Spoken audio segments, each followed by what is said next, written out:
The following is a special presentation of WOBL and WDLW Sports, the Lorain County Sports Network. On Facebook, on YouTube, on air, online, and on the app. The Lorain County Sports Network, your home for high school football. Hard to believe we're in week 8. It always seems like it just flies by. Well, regardless, the playoffs are just 3 short weeks away. There's still work to be done for a lot of our local teams, both in terms of conference races and in terms of the playoffs. We'll look at how the playoffs line up today and what might need to happen for your team to, number 1, make the playoffs, and number 2, land in a favorable spot in the postseason. Good evening, I'm Don Vincent, and this is the Stewart's TV and Appliance pregame show on the Lorain County Sports Network. Through Wednesday of this week, you can save up to an additional $3,000 in rebates and special financing at Stewart's. Shop smart, shop local, shop Stewart's in Elyria.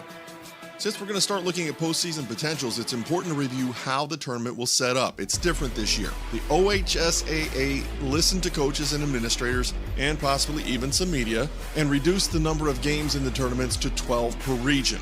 Week 1, which is October 31, sees teams 1 through 4 getting byes. Teams 5 through 8 are given the opportunity to host. Okay, so let's be real. They will host if there's any way possible. 5 plays number 12, 6 plays number 11, so on and so forth. The quarterfinals on November 7th will see the winner of the game between 8 and 9 play the 1 seed. The winner of 7 and 10 gets the 2 seed, and so on. As we go through the numbers today, by the way, tip of the cap to joeitel.com and Drew Pasture at fantastic50.net. Both are really helpful in looking at this stuff. So let's get started. We'll go by conference, but we're going to include the tourney action as well. In the LC8, we'll start with 0-7 Brookside at 3-4 Black River. It's doubtful that the Cards see Week 11. Black River is on the bubble right now at 13 in Region 18. Win out, which isn't inconceivable, and you're likely in, but on the road. The 3-4 Wellington Dukes are at Firelands tonight, also 3-4, and sitting at the 18th seed in D4 Region 14. The Dukes are at 17 in D5 Region 18. Both would have to win out to stand a chance at the postseason. One is most likely out tonight. The other one has a rough go of it.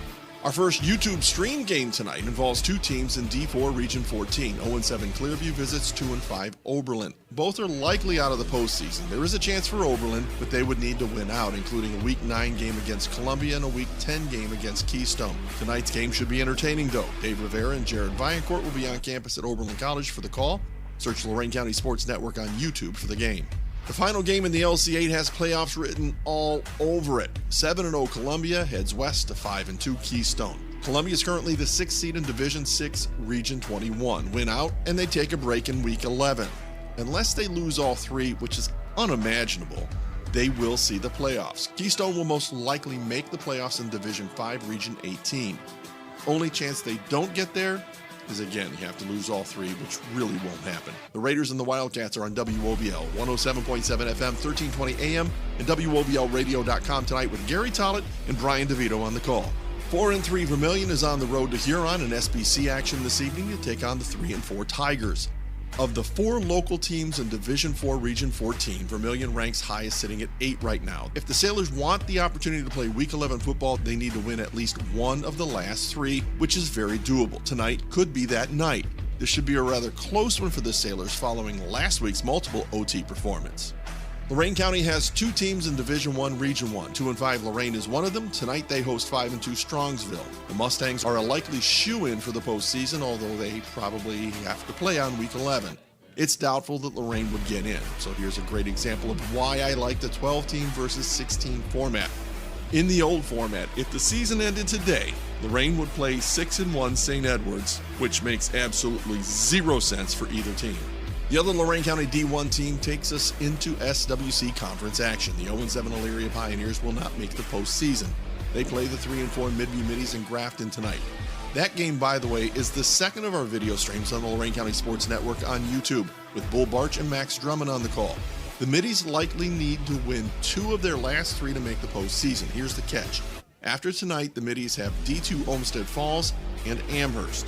There's a window for the Middies if they take care of business tonight. Here's a fun one. 6-1 North Ridgeville heads to 3-4 Avon Lake. The Rangers currently sit at number 4 in D2 Region 6. They're in.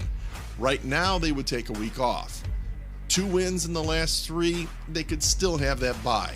There's a good bit at stake for the Rangers tonight. There might be a little bit more on the line for the Shoremen. Win the last 3, things are pretty good, and they would host. Remember, they have Avon next week, which, by the way, will be on the Cool Cats. So join us for that one. Only 2 wins makes things a little bit more dicey for the Shoremen. The last game in the SWC this week is also our Lorain County Friday Night Lights game on Facebook with Richard Flowers. 6-1 Avon heads to Spitzer Stadium to take on the 4-3 Amherst Comets. The Eagles are most likely a Week 11 bye unless things really fall apart. Currently, they sit at the number 2 seed in D2 Region 6 behind undefeated Highland, who didn't play last week due to a forfeit. Amherst is 4-3 overall, currently number 13 in Region 6. Next week versus North Ridgeville is the key for the Comets. Jump on Facebook and find Lorain County Friday Night Lights for updates from this one and all the other games in Lorain County all night long. The final game in Lorain County is the one you can hear on WDLW 98.9 FM, 1380 AM, and WDLWradio.com. 4-3 Holy Name heads to E-Town to take on the 3-4 Elyria Catholic Panthers. The Namers, a.k.a. the Green Wave, sit at number 8 in Division III Region 10 and are likely in, even if they lose the rest of their games. The Panthers sit in the same region, but the path is a little bit more demanding. Win your last 3 and you're in, most likely on the road though. Lose 1, you're probably out. Join Dave Granzinski and me for the call on the Cool Cat. Boy, that was a lot. Here's the Reader's Digest version. Teams that are pretty good bets to make the postseason. We've got Avon, Columbia, Keystone, North Ridgeville, and Vermilion. The bubble teams include Amherst, Black River, Firelands, and Midview.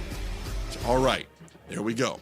The Buckeye Community Bank Coaches Corner is up next with coaches for your games before we send you out to the stadium. The Eagles visit the Comets on Lorain County Friday Night Lights on Facebook, on YouTube, and the Lorain County Sports Network. The Middies host the Pioneers, and the Falcons visit the Clippers. The Raiders will be at the Wildcats on WOBL, and Holy Name visits the Panthers on WDLW. Back with more of the Stewart's TV and Appliance pregame show in a couple minutes.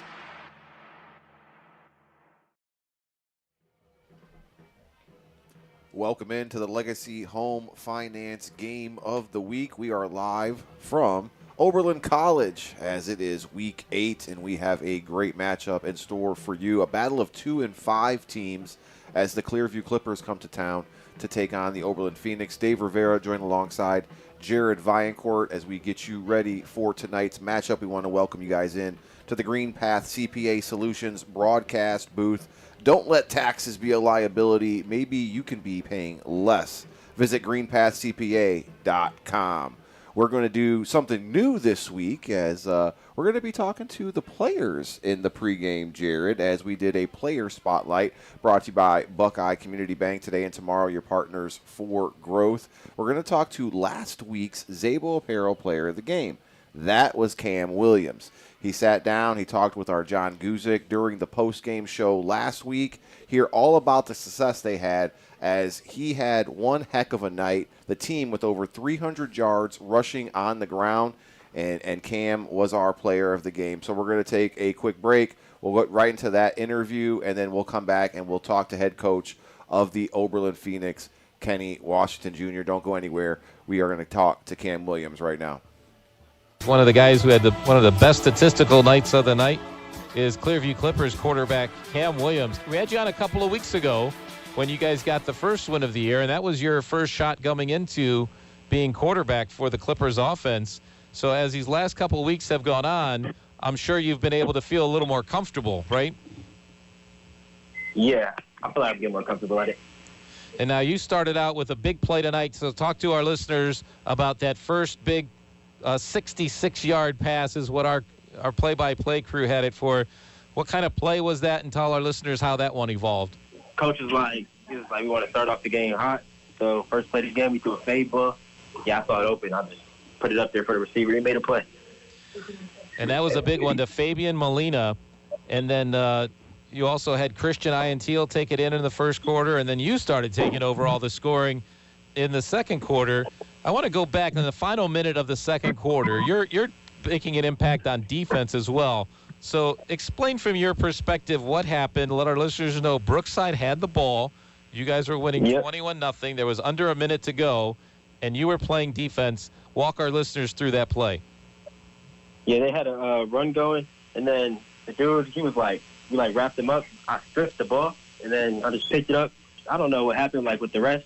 the ref's explanation said that he didn't hit the ball and he blew the pay dead, but I picked it up and I ran for a touchdown, but they just marked me down at it was probably around the 20-yard line. So but it would have been like an 80-yard fumble return, right? Yeah, it was something like that. It was a big one and an inadvertent whistle, unfortunately. And in this game, you can sit back and laugh about it a little bit because obviously your team had no trouble pulling away in the second half and going on to the 41-6 victory. So we look at your stats tonight, Cam. You had 102 yards passing. You had 87 yards rushing. What is your favorite part of the offensive side of the ball? I like running the ball, but teams have to worry about me running, so it opens up the pass game a little bit more. And as this team has progressed, you're going into the final stretch of the season. Just a couple of wins so far this year, but still so much to look forward to. Talk a little bit about, I mentioned at the beginning of our conversation, the offense has progressed because you started the season, you weren't the quarterback, you jumped in, you guys got a win. Last week things were a little tough offensively as you guys only scored once against Firelands. But now everything exploded today against the Brookside team that's been kind of coming every week. So what did you guys work on? What was the difference this week that allowed you guys to just kind of score at will? Yeah, I feel like it's just all the little things. And most of our problems recently has been turning over the ball. And when we don't turn over the ball, I feel like we put it all together. So Coach basically just been going over, putting all the little things together and just playing full 4 quarters and not giving up to the final whistle. So congratulations, Cam Williams. A great night for Clearview Clippers. You are our player of the game, and appreciate you spending some time with us here on the Scoreboard Show on WOBL. Yeah, thank you. Thanks for having me.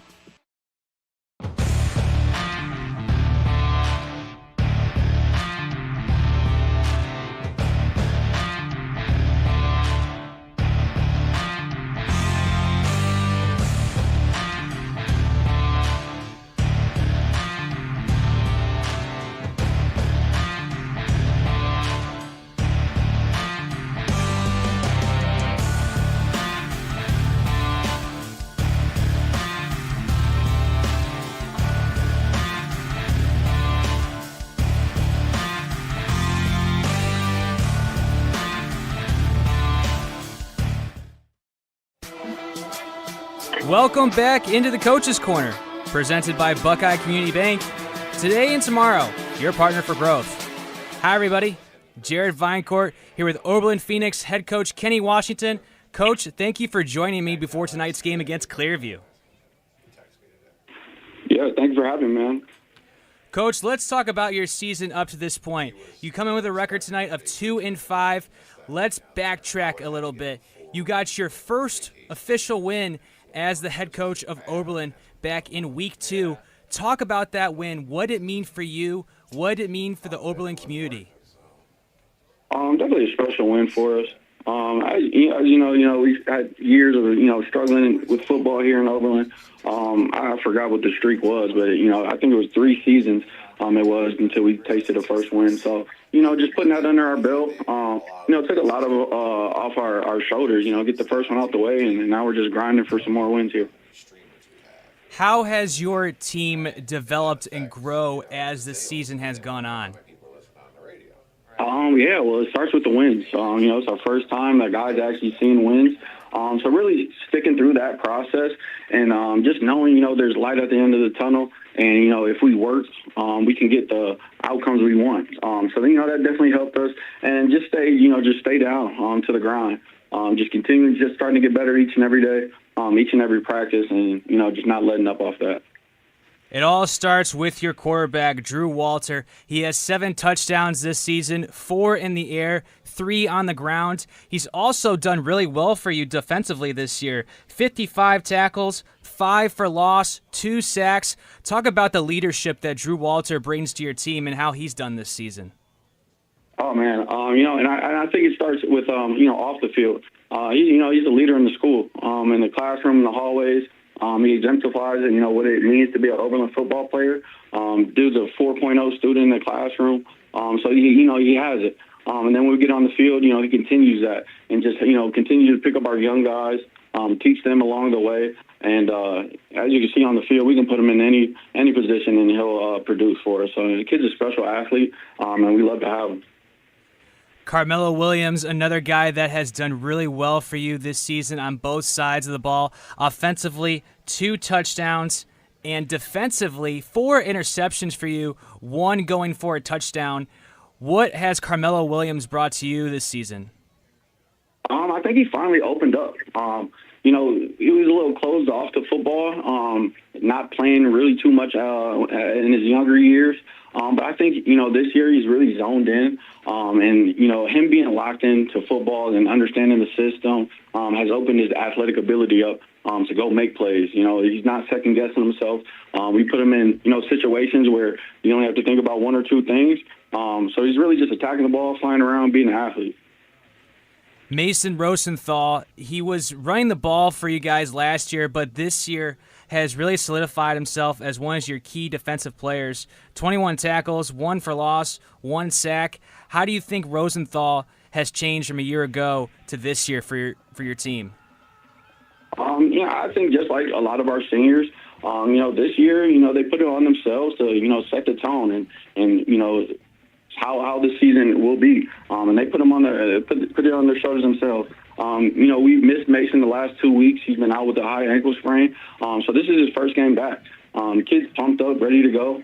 We got him filled up all week. So, this is his first time in 2 weeks he'll be in action, and expect some big plays out of that guy. We've covered you guys a lot this season. Is there any other injuries to report that won't be able to go tonight? Not. I think we're all healthy for the most part. We take some bumps and bruises, but everybody should be ready suited up. That's fantastic to hear, Coach. Clearview, they come with a record of 2-5 as well. What are the keys to the game to get the victory over the Clearview Clippers? Really just alignment and assignment, right? Basic football knowledge here. Be where you are when you're supposed to be. Over on that Clearview side, they got a couple of dynamic athletes that can change the path of a game. So really just containing those guys and then just sticking to ourselves, do what we do best. And I say this all the time, and we worry about us, we tend to do better. So continuing just to buy in to our system, focus on us, and containing those couple guys over there. Coach, before we let you go, we like to do a segment here in the Coach's Corner called 3 and Out. Ask 3 questions about yourself, get to know a little bit more about you, have Lorain County get to know a little bit more about you. First question, Coach, who's your favorite football player, past or present? Favorite football player? All right, so I got 2. So in the past, I would say Clay Matthews, one of my favorite linebackers all the time. And currently, I would say Kyle Hamilton, safety for the Ravens for sure. Always defense, though. Great choices. Second question, Coach. What is your favorite TV show? Favorite TV show? I'm going to have to go with the Narcos series. Oof, that's a good one. I haven't seen that one yet, but I heard it's really good. Yeah, you got to give it a watch for sure. Last question, Coach, before we let you go. We know football players, they love to eat. What's your favorite food? I'm definitely an Italian type of guy, so whether it's lasagna, pizza, spaghetti, anything Italian is definitely my go-to. Sounds delicious. Coach, we appreciate the time. Good luck tonight against Clearview. All right, man. I appreciate it. Thank you for having me on. That was Oberlin Phoenix head coach Kenny Washington giving us some time on the Coach's Corner presented by Buckeye Community Bank. Today and tomorrow, your partner for growth. When we come back, kickoff here at Bailey Field at Oberlin College between the Clearview Clippers and the Oberlin Phoenix on the Lorain County Sports Network.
uplift every voice and sing, followed by our national anthem.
Your national anthem brought to you by the United States Air Force. Recruits should report to the Avon recruiting office immediately. We're in our Stewart's TV and Appliance portion of the pregame show, as you just got done hearing a little player spotlight with Cam Williams from Clearview and a little coach's corner mixed in with Kenny Washington Jr. from the Oberlin Phoenix. Dave Rivera joined alongside Jared Viadcourt as we get you ready for tonight's matchup.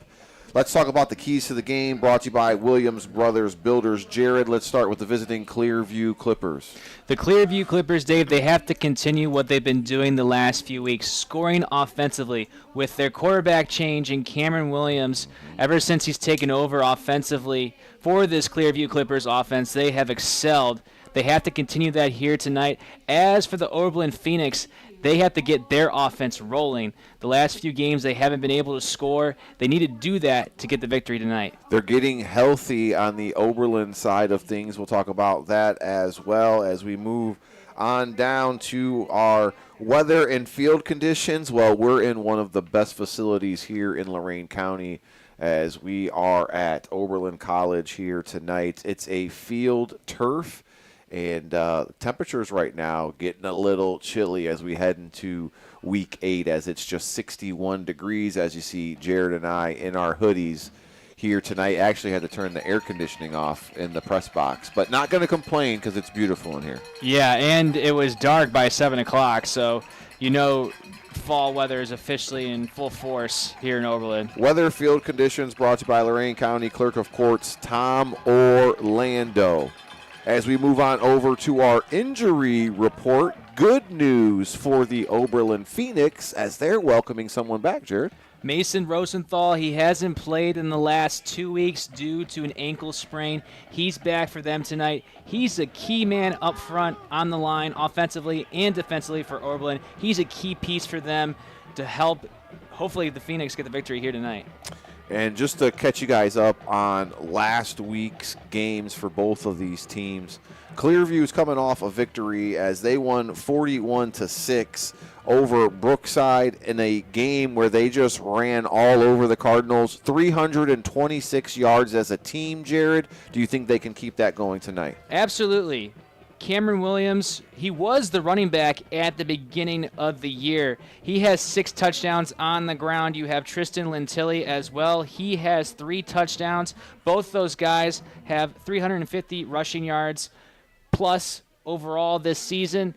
Their run game has been spectacular, and I expect them to keep doing that here again tonight. So touching back on Cam Williams last week, our Zabo Apparel player of the game, he rushed for 107 yards with 2 touchdowns, threw for 104 passing yards with 1 TD, a long one going to Fabian Molina. Tristan Lentilli also went over 100 yards, 102 rushing yards to be exact, with 1 touchdown. And then Chris Stevenson came in, finished the night for the Clippers. He almost reached the 100-yard mark.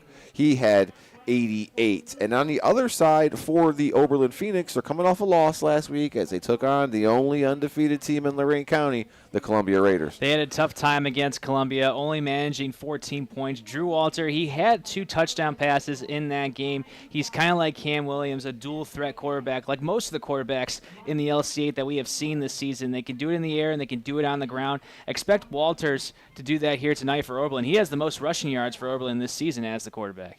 As we get you set for your opening kickoff, it's brought to you by Lorain County Community College. Kick off your future with LCCC. As Clearview won the toss and deferred,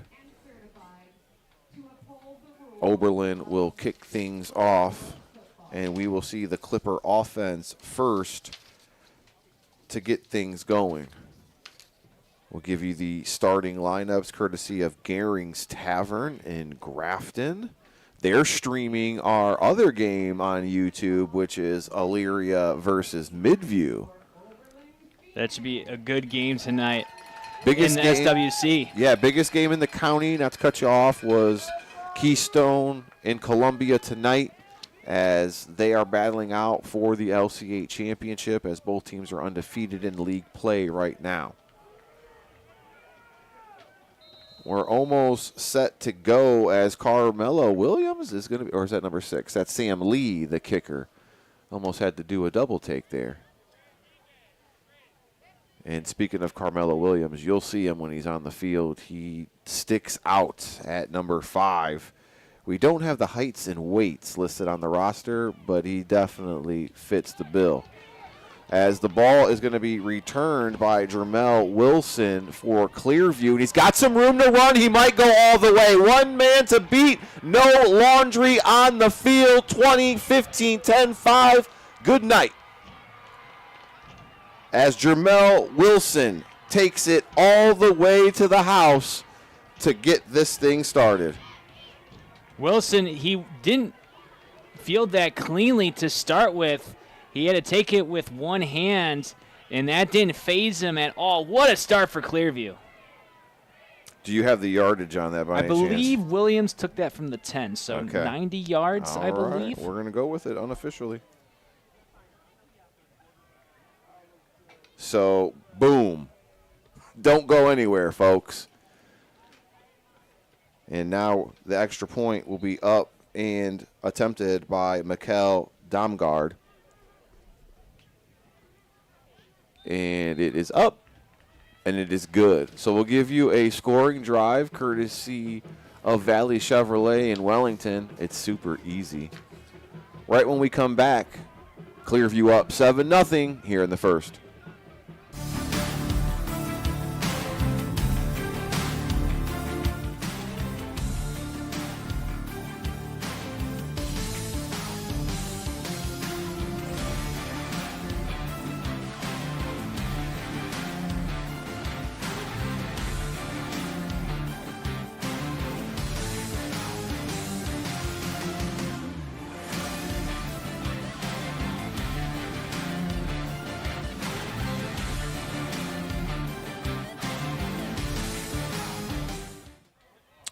One play covering 90 yards on the opening kickoff that spanned just 16 seconds as Jermel Wilson takes it back to the house from 90 yards. Clippers up 7-0.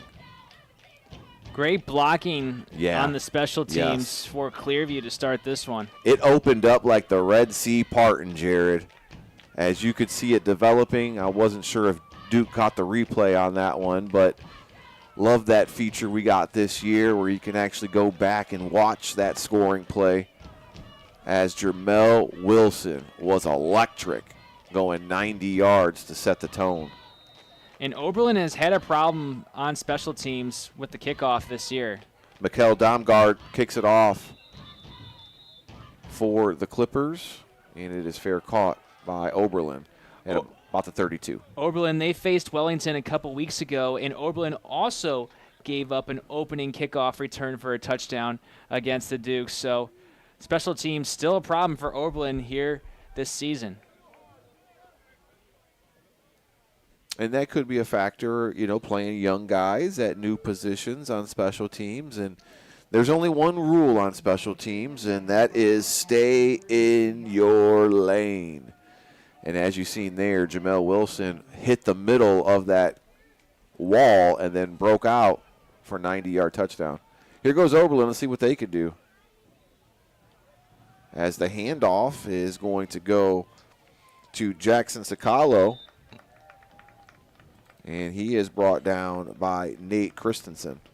You talk about the young team that Oberlin has, Dave. 9 freshmen on this squad for Oberlin this season. Great to see a lot of new faces for this Oberlin team this season, trying to add to their depth as their program continues throughout the years. A lot of new faces for this squad this season in 2025. So Jackson Sicalo gets 6 yards on the first down attempt. Brings up a 2nd and 4. Walters is your quarterback. Carmelo Williams is number 5, and it goes back to Sicalo. Now he bounces to the outside, stiff arm, and still has some room to run when he steps out of bounds. Nice run there by Jackson Sicalo. He tried to cut back inside to get the first down, but his right foot just stepped out of bounds.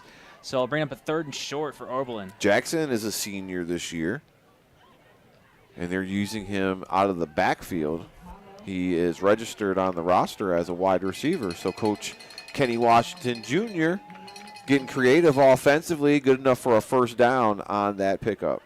Sicalo, he does have the most rushing yards for Oberlin besides Drew Walter, so expect him to be used a lot here tonight. So they got to move the chains, and the chain gang is a little behind. They're still trying to wave them on. So they did give him a first down. Yeah, they gave him the first down all right. It's hard to find good help. Now the chain gang is set, and we can continue to go as we bring you our starting lineups brought to you by Gehring's Tavern. We'll talk about this Oberlin Phoenix offensive line. Number 50, Mason Rosenthal at left tackle. 52, Julian Page at left guard. The centers, number 70, Kamonley Hopkins. Right guard, number 75, Jaden Brown. And your right tackles, number 77, Alan Mangies. As it's going to be Sicalo again. 3 straight runs by number 1. Looks like he gets back to the line of scrimmage. Nope, actually they say he lost 2 yards on the run. This is a Clearview defense that has a lot of weapons. Montez Sanchez Miller, he has 7 sacks on the season for Clearview. Keep an eye out for Manny Moore as well. He has 2 fumble recoveries. Rest of your starting lineup for the Oberlin Phoenix: number 5, Carmelo Williams; number 10, Drew Walter at quarterback. Your running backs: number 1, Jackson Sicalo; wide receivers: number 4, Corey Freeman; number 15, Asan Bell. Walters rolls out, getting pressured, throws, incomplete, intended for Corey Freeman. And we'll get you the starting lineup for this Clearview defense, led by number 12, captain, defensive end Montez Sanchez Miller, defensive tackle number 60, Zach Young, defensive tackle, my man, number 52, boss man, Manny Moore, defensive end number 65, Brody Wacker, linebackers number 5, Christian Stevenson, number 20, Xavier Ricks, number 1, Cam Williams, and number 3, Devin Jackson. The defensive backs: cornerback number 17, Jermel Wilson; number 7, Troy Christensen, and number 18, Xavier Garcia. 3rd and 12 now on the Phoenix opening possession. Here goes Carmelo, and he is dumped on the screen pass, losing a yard on that big play. Jared, did you see who was blowing that up for Clearview? I do not. Oberlin, they had a great first offensive possession. They were able to move the chains, but Clearview able to stop them here. Yep, it's going to be a loss of 2 on that pass. So it brings up a 4th and 14 from the 40-yard line. And it looks like the Phoenix will be punting as Drew Walter is back to do that duty. Snap is high, handled well by Drew. And the kick takes a nice Oberlin bounce and then out of bounds into Clearview territory. Seen a lot of quarterbacks now for a lot of LCA teams also doing the punting duties. So Clearview will get the ball back at their own 36 with 9:05 to go in the first. This is the first time we get to see Cam Williams managing the offense for Clearview. And I feel like he's almost in a wildcat formation because he was the star running back for them at the beginning of the season. Williams takes a direct snap right up the middle, and he is not touched till he gets to the second level as he is brought down by number 54, Julian Page, for Oberlin. There you go. Exactly what I thought Williams would do in the wildcat formation. Just takes the snap, runs right back up the middle. He reminds me a little bit of Wyatt McKee from Keystone. He runs wildly, aggressively as well, getting all those 10 yards right there. Yep, first down, moves the sticks. Here we go. Cam Williams, shotgun, hands off, and it is go up the right-hand side. As we look to get you who that is looks like Christian Stevenson, number 5, on the carry. This is a Clearview team that comes in just averaging over 18 points a game, and they've done it mainly on the ground. 12 rushing touchdowns this season compared to their 6 passing touchdowns. So Christian Stevenson picks up 5. Cam's going to air it out on his first attempt. It's intercepted. Corey Freeman picks it off for the Phoenix. And here he goes. Got some blockers up ahead on the sideline. One man to beat. That's Cam. And Williams stops the touchdown-saving interception. And we got a man down for Clearview. That's Braden Turner. The receiver who was the intended receiver. Turner, he was in man coverage with Carmelo Williams. Williams did a great job in man coverage to get that tipped in the air, and Corey Freeman had come down with the interception. His first interception of the season. Great turnover for Oberlin. We're going to take a quick timeout. 7-0 in favor of Clearview. Oberlin has just intercepted the ball, but there's an injury timeout. We'll be right back.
Good news for Clippers fans as the intended receiver is up and helped off of the field. Braden Turner was the Clipper they were looking at. Looks to be a lower leg extremity injury.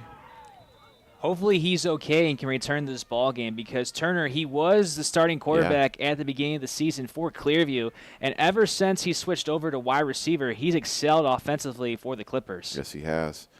As he's more of a pocket passer, Braden Turner, only a sophomore, 5'10", 160 pounds. They moved him out to wide receiver, and as Jared said, had some bright spots. Here we go. Oberlin's second possession. Walter is pressured, throws it, caught by Freeman, and pushed out of bounds by Manny Moore. I love what Walter is doing in this first quarter. He's finding ways to scramble out of the pocket and extend the play. Great completion there to move the chains for Oberlin. Yeah, it's a first down for OB as Walter hits Freeman and moves those sticks. Freeman and Williams, those are going to be the two main targets that Drew Walter goes to. Williams with 2 touchdowns this year, averaging 11 yards over a catch. Freeman with 1 touchdown, just under 12 yards a catch.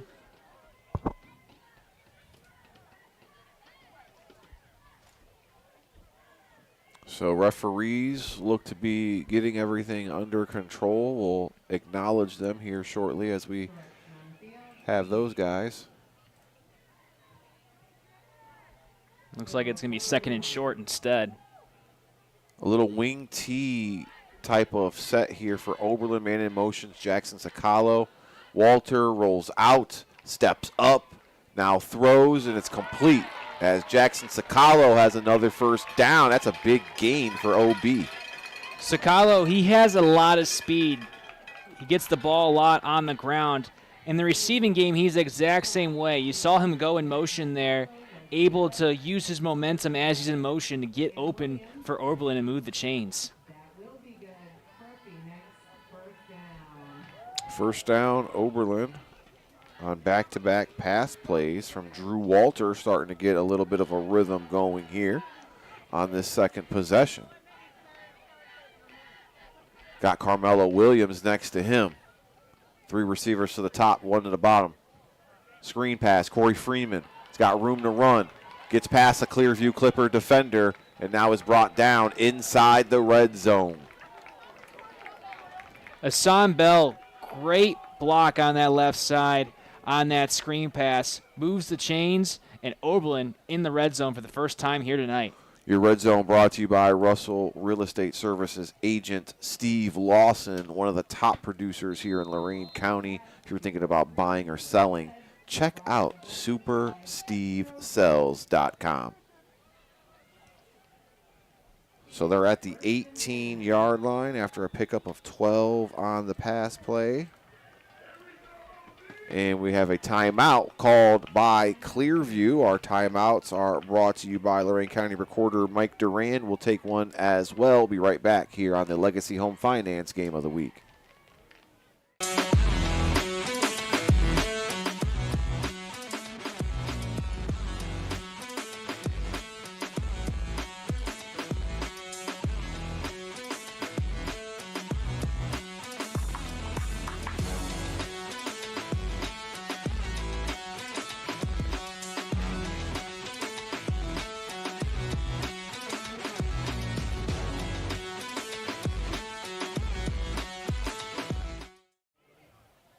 After the timeout taken by Clearview, head coach Cody Kaya wants to talk about it. And is in his first year. Jared's got 2 victories already. I feel like the team's buying into what he's preaching. He was on the staff previously.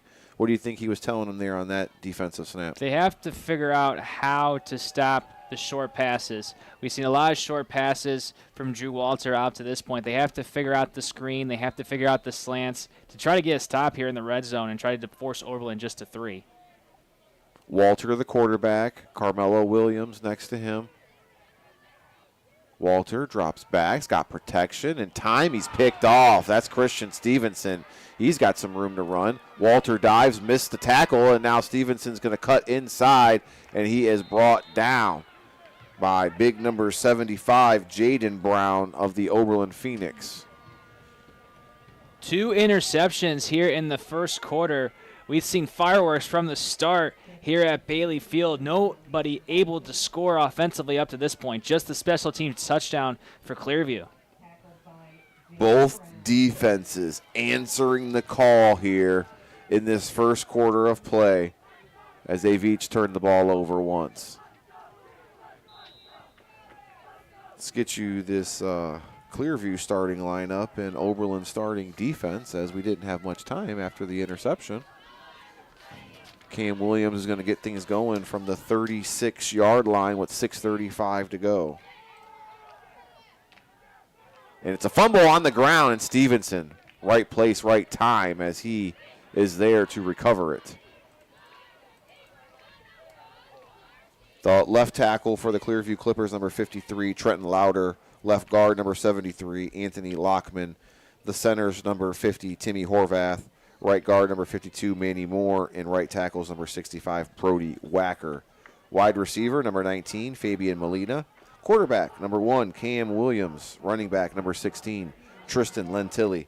Also out there, number 5, Christian Stevenson at running back. Wide receiver, number 7, Nate Christensen. As this one goes to Cam Williams, just keeps it himself. There is a flag, though. I think this is going to come back on the hold by Clearview.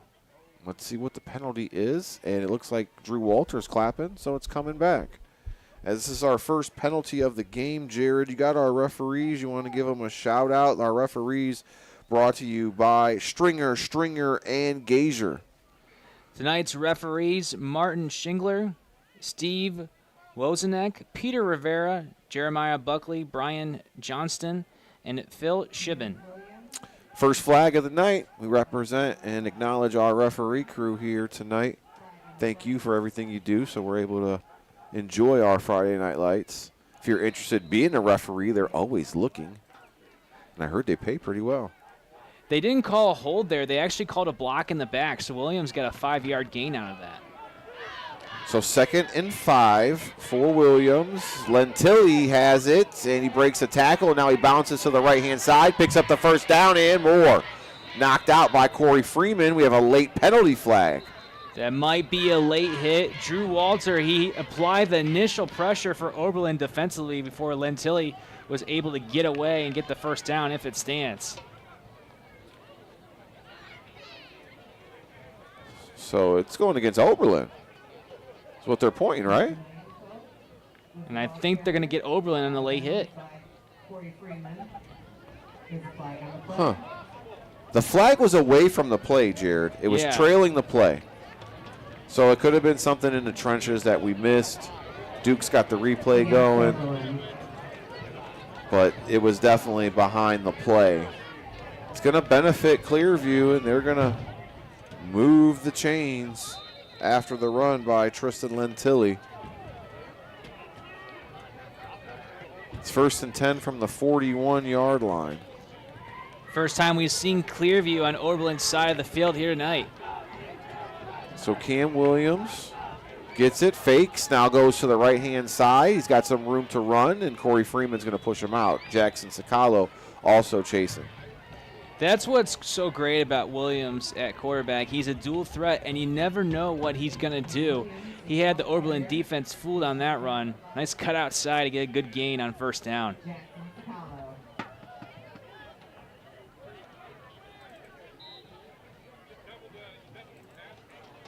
It's only the first quarter, but Williams has only thrown the ball once, and that was his interception. So no gain on the play. 2nd and 10 from the 31. Now they give him 8, and now they got the give it to Tristan Lentilli, number 16, up the middle. And he's going to move the sticks after the 2nd and 2 attempt. So Williams had 8 yards on the first attempt, and now Lentilli just converted the first down. Pick up a 5 there from Tristan Lentilli. 1st and 10 from the 26 with 4:45 to go here in this first quarter. Clearview threatening again, up 7-0. Lentilli around the left-hand side. Carmelo Williams rides him out of bounds. So far here in the early first quarter, Clearview, they're just doing small, short plays to move the chains, chewing up some clock, but it's working on this drive for them. It is. Clearview is still looking for their first offensive touchdown, just had that special teams touchdown to start the game. Pick up a 5 from Tristan Lentilli. They're in the red zone, brought to you by Russell Real Estate Services agent Steve Lawson. Lentilli gets it off the right-hand side, and he picks up a few. Going to be short of the first down marker. And I think you're going to see a lot from Lentilli, plus Cam Williams from the quarterback position, and then you throw in the bowling ball. Number 5, Christian Stevenson, 5'7", 200 pounds. Looks great back there. You have all 3 running backs, quotation marks running backs, because Williams used to be a running back, now a quarterback, all in the backfield right now for Clearview. It's almost a full house backfield with those options for Clearview. Lentilli gets it, and he gets the first down, as they're going to give him 5 on the carry. We talked about at the top of the hour, Clearview just 6 passing touchdowns this season. Williams, he has an arm. He's proven that. His longest passing touchdown this season is 85 yards, but hasn't really shown it here in this first quarter.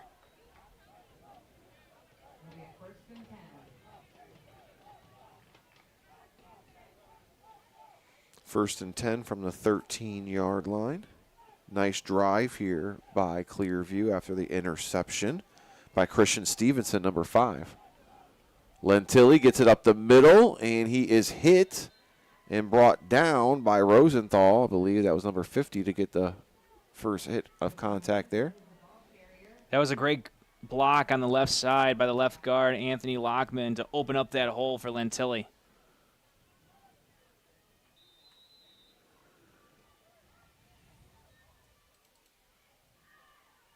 Second and 1 from the 3-yard line after a pickup of 10 from Tristan.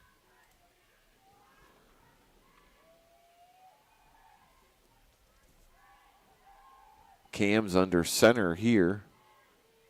Stevenson man in motion. It goes to Lentilli, and he is stopped. Maybe got a yard.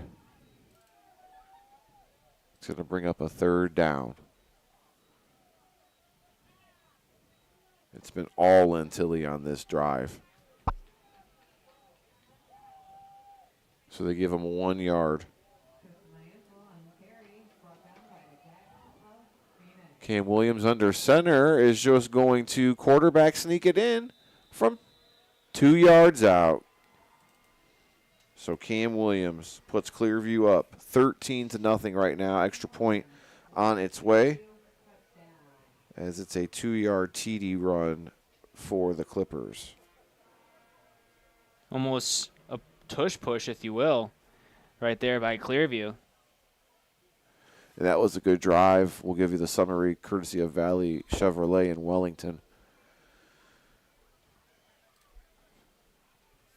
As Mikkel Domgaard, his kick is no good, so it's going to stay at 13-0 after that touchdown.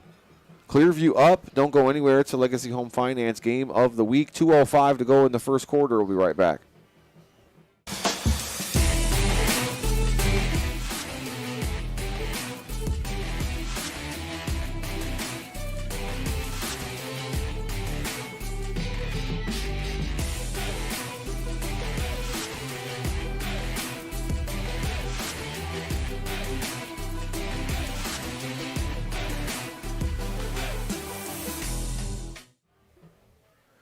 We are back in our Valley Chevrolet scoring drive. As I am adding up all of our numbers, 11 plays covering 64 yards, taking off 4 minutes off the clock here in that first quarter. It's capped off by a 2-yard touchdown run by number 1, the quarterback Cam Williams, who gets his first touchdown of the night. Valley Chevrolet, your scoring drive provider. And we'll see how Oberlin is able to respond after the touchdown by Clearview. They had a great drive going last offensive series, but an interception in the red zone cost them. We'll see what. A little windy tonight, and it looks like, oh no, I thought maybe Domgard was going to ask for a holder.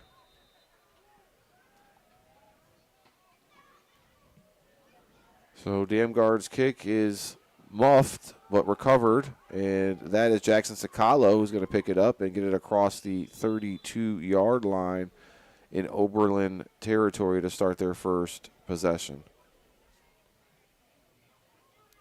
We'll see what Drew Walter can do here. So far, 4 for 6 for 28 yards with that one interception. Had 4 straight completions on that last drive before the interception. So Oberlin will start from their own 33-yard line. And this is their third offensive possession of the first quarter. They punted on their first, threw an interception on their second. So they had momentum going in that second drive with a lot of passes, Jared, and then unfortunately Christian Stevenson stepped in the passing lane and took one back. We'll see if Drew Walter and this offense can change that. Drew Walter under center, Carmelo William, and Corey Freeman is brought down in the backfield. Tristan Lentilli makes the tackle. So it looks like a loss of 3 on the run from Freeman.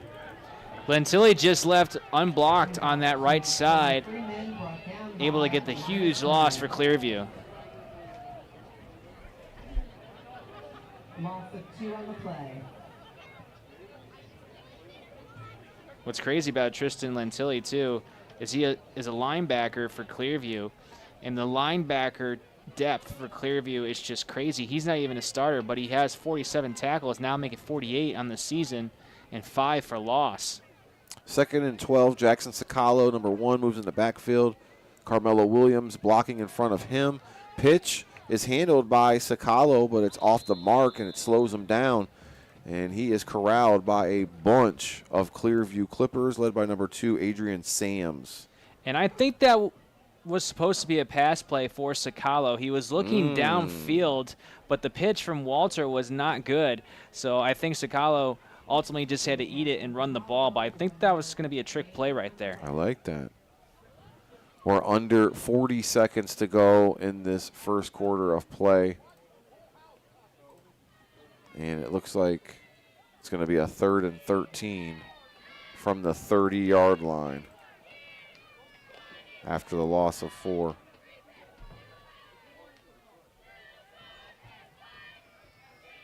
Walter tried to hit Freeman over the middle. Now he pulls it down, and he is stopped as Montez, Sanchez, Miller makes the play from his defensive end position, and that will end this first quarter of play. 13-0 in favor of Clearview. It's the Legacy Home Finance Game of the Week.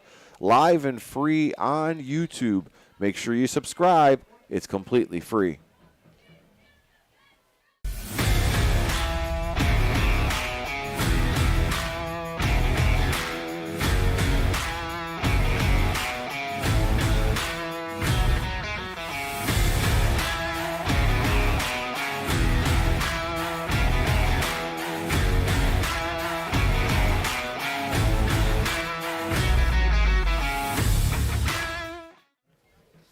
Fourth and 15 from the 28-yard line is what it'll be for the Oberlin Phoenix. As we get ready for our first snap of the second quarter, brought to you by Janasco Insurance in downtown Lorain. Oberlin moving backwards on this drive. And now you're probably looking at a punting situation, Jared. Oberlin's defense, they're going to have to come up here in this second quarter with a stop to keep themselves into this game. They had one earlier with the interception. Have to have another big play on this upcoming defensive drive. For Clearview, I think they're going to continue to run the ball. They've done very well running the ball here tonight, as they have all season.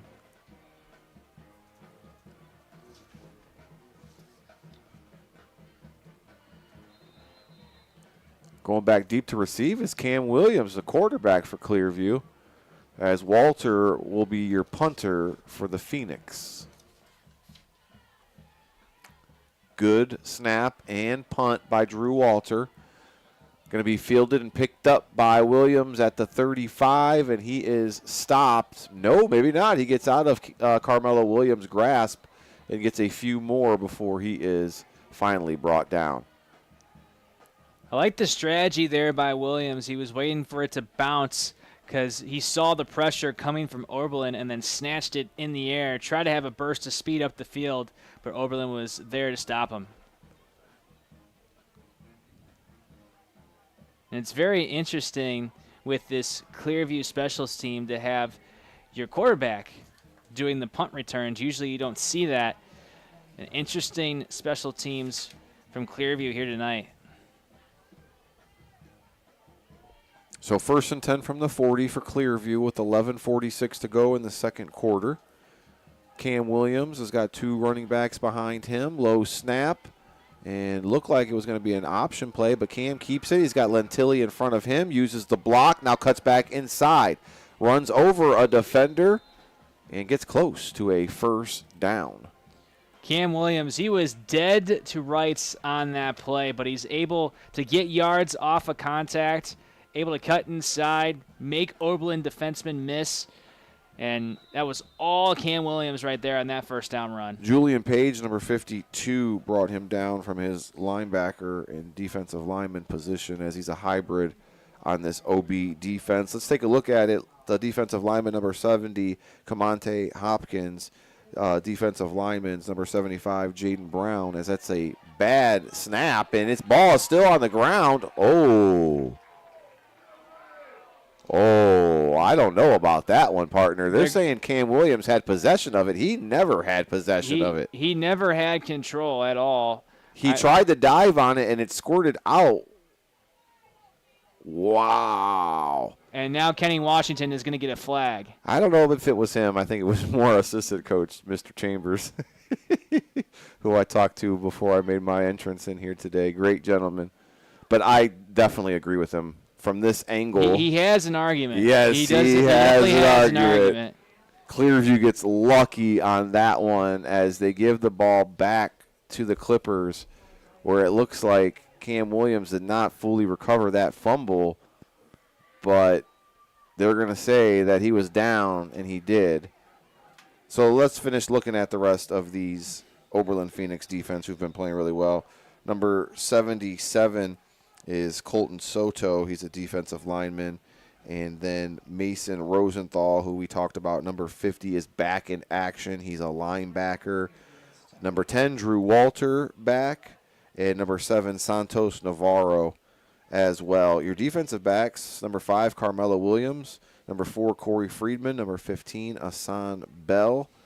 Also out there for the Phoenix, your defensive starting lineup brought to you by Gehring's Tavern in Grafton. Timeout called, and I think it's mainly to calm everybody's nerves down on the Oberlin sideline, who really missed one there as they thought they had the fumble recovery, and from the press box it looked like they did. Referees are going to say, no, Williams had it and was down.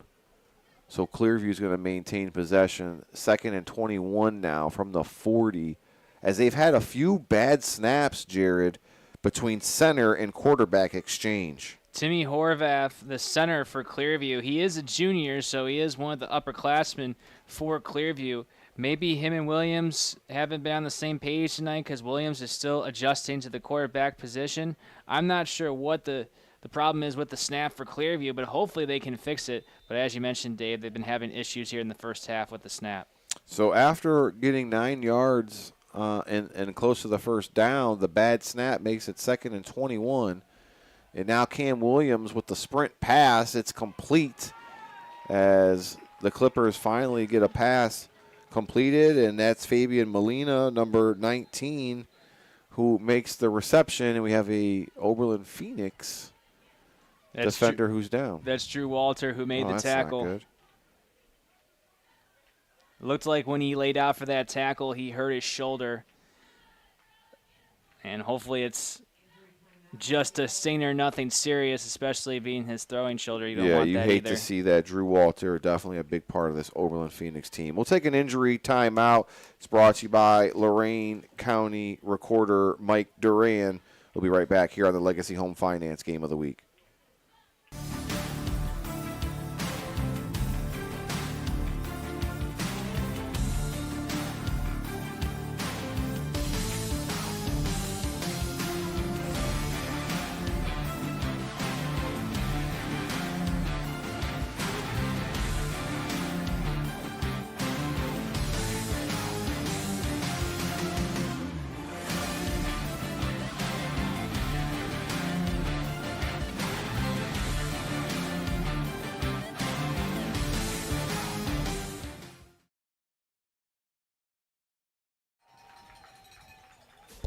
Good news as Drew Walter is up on his feet, running off on his own power.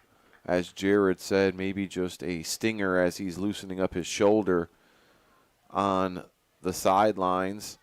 Oberlin has the Guardian caps on their helmets this year. Love it, as a Division VII school cannot afford to have any injuries throughout the year, and this is a precaution that the staff and the school district have agreed upon, and so far we haven't heard any complaints about it.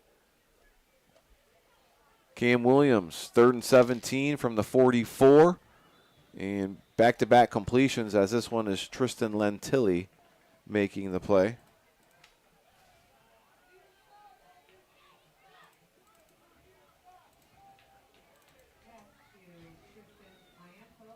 Oh boy.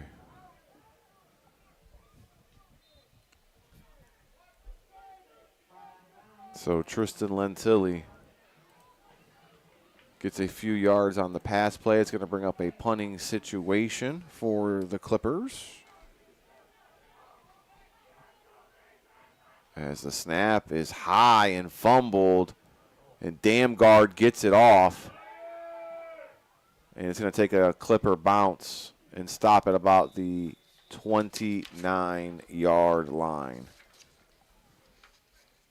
Santos Navarro on that high snap for Oberlin almost got the blocked punt there. And that was a great defensive drive for Oberlin. They were able to get the stop they needed. Now, hopefully, Drew Walter is okay. He can re-enter this game, refocus his offense, and get in the end zone here for Oberlin in the first half. 9:59 here in the second quarter. 1st and 10 from the Oberlin 30.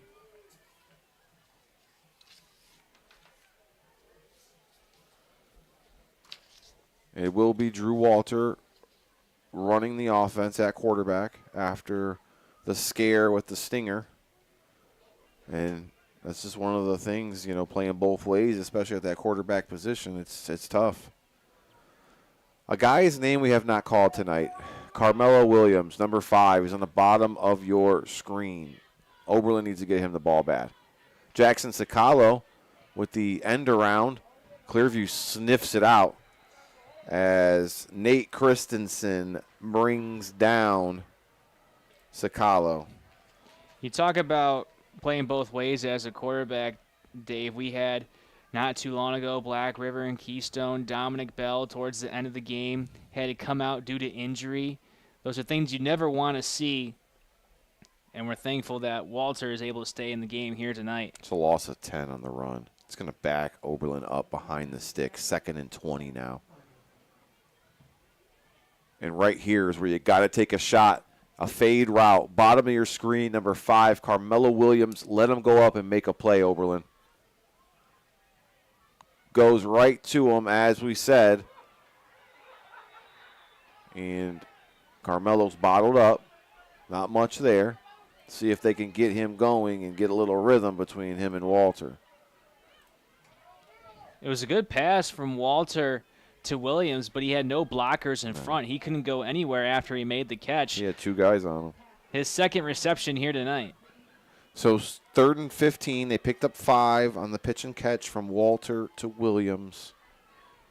I'd like to see a little deep post route over the middle for Carmelo, number 5, on the bottom of your screen. He's in man coverage with Xavier Garcia. And they're looking for him. Here we go. Shot deep for Carmelo. and well played by the Clippers, as in coverage was Xavier Garcia, sophomore. Played it well. Jamel Wilson also in coverage there, the safety. And it's hard to catch a ball downfield with that post route and double coverage. And I think also Williams stopped a little bit in his route. And that'll bring up 4th down for Oberlin. Incomplete pass there. Walter will punt it away. We appreciate you joining us on this Friday night. Make sure you subscribe to our Lorain County Sports Network YouTube channel. It's completely free. You can watch all the replays whenever you want. Punt is away. Fielded by Cam Williams. Got a blocker. And now he hits the sidelines across the 50. He's brought down by number 22, Jason Holly Freeman of the Oberlin Phoenix.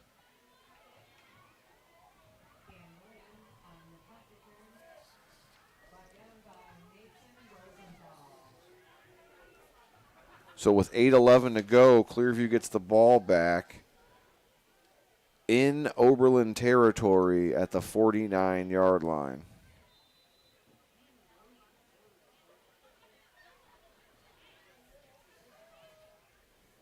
So far, Clearview up to this point in the first half, continuing where they left off last week against Brookside, have done well offensively in this first half.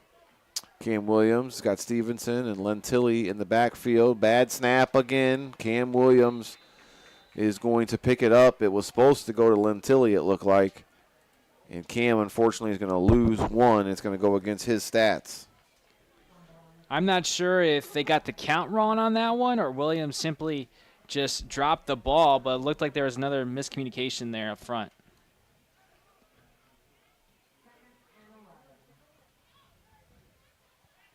So the loss makes it 2nd and 11 from the 50 for Clearview. It's week 8 of Lorain County's Friday Night Lights already. Cam Williams rolls left, throws, complete. Fabian Molina got room to run, close to the sticks. 1st down, Clippers. Tackle on the play by Oberlin's number 15, Asan Bell. Molina, we haven't really called his name a lot here tonight. That's just his 2nd reception. But a simple out route right there, left all alone, gives Clearview the 1st down and moves the chains. Gain of 14 on the pass play. Cam Williams does a great job passing it on the run. Just Williams' 2nd completion here tonight. Cam is going to go under center. He's going to throw Christian Stevenson in motion. Lentilli is the lone man in the backfield. He gets the handoff, and he keeps going past the 1st down marker for another Clipper 1st down. Lentilli getting most of the carries here tonight. That's already his 8th carry for 55 yards on the day, just averaging under 7 yards a carry. And he's another guy, like we've seen a lot of running backs in the LC8 this season, just getting yards after contact, refusing to go down. Lentilli has done that here tonight. Pickup of 11 on the run from Lentilli. 1st and 10 from the 25. 6:20 to go here in the 2nd quarter. Make sure you stick around for our Health Markets Insurance halftime show brought to you by Jeff Allison in Amherst. Cam Williams takes it, runs off the right-hand side. He's got great blockers. And now Molina makes a block for him, springs him, and he's into the end zone for a touchdown from 25 yards out. That was, I'm not going to be stopped, and you can't stop me. We talk about the yards after contact. Williams does exactly that, especially with the blocking he had up front. The right tackle, Brody Wacker, had a great block to have Williams push through to the end zone.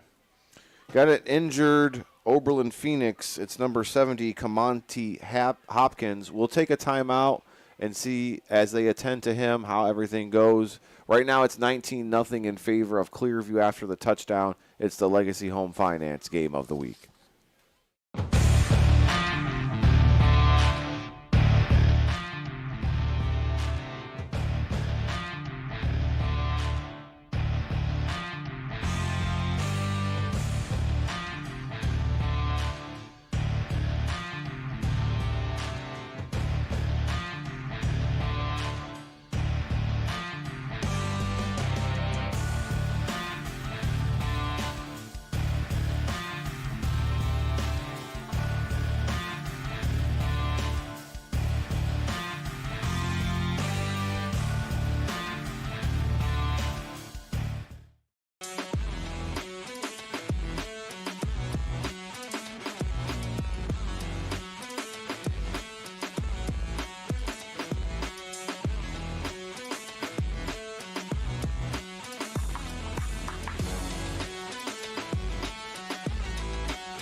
Camonte Hopkins, number 70, a 6'3", 200-pound freshman, is being helped off of the field right now. And it doesn't look good for him, as he was hurt on the 25-yard scoring touchdown by Cam Williams. And they're just trying to get him off the field now, as he's putting a very minimal pressure on that leg, and we hope that he is okay and able to come back here into this game. Oberlin was finally getting healthy. Mason Rosenthal just returned from injury. And this is an Oberlin team that doesn't have as much depth as other LC8 teams, so hopefully Hopkins is okay and can stay in the game.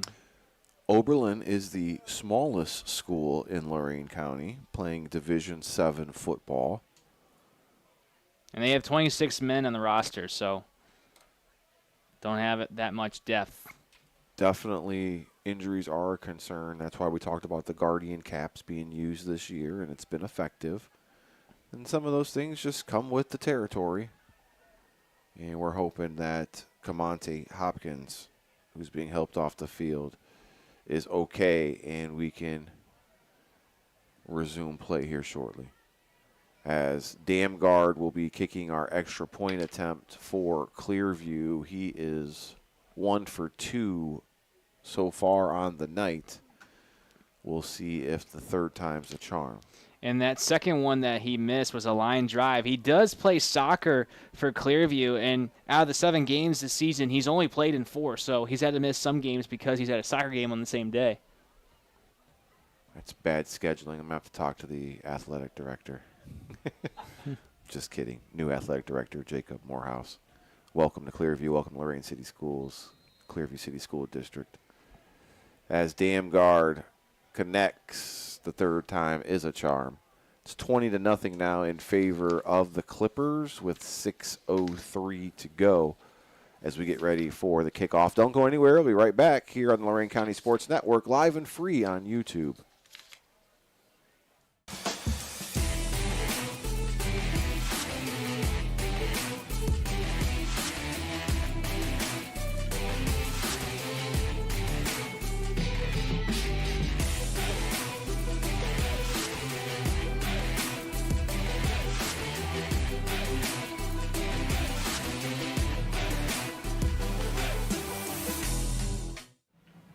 Your scoring drive, brought to you by Valley Chevrolet in Wellington, was a 4-play, 51-yard drive capped off by a 25-yard touchdown run by number 1 Cam Williams from his quarterback position. And it is 20-0 after the Damgard extra point with 6:03 to go here in the second quarter of play. Jared, you mentioned it, Oberlin trying to get some stops defensively to keep them in the ball game. That last possession, Clearview did a good job of balancing the run and pass to keep the OB defense off their toes. And they had great blocking as well. That's one of the reasons why Clearview's run game is so great, not only because they have great running backs, but they have great blocking as well. You saw it there in that touchdown run by Williams. Damgard kicks it off for Clearview. It's going to be returned. Carmelo Williams, number 5, has it for Oberlin. And he is going to be dragged down close to the 35-yard line by the Clippers' number 8, Quado Grant. This is an Oberlin team. They have under 6 minutes remaining in this one before halftime. If you're Oberlin, you're taking all the time you need to get into the end zone, especially when you get the ball to start the second half. 1st and 10 from the 34. With 5:57 to go. See if Oberlin can rally up a nice possession here to get a score into the half and come out in the third quarter with some momentum. Kamani Hopkins was the center for Oberlin, but now that he's due out to injury, someone does replace him here on this offensive drive. Fumble. Clippers have it. As it's Stevenson there again. He's already recovered, or he already has an interception. What are you seeing there, Duke, on the instant replay? Just dropped it.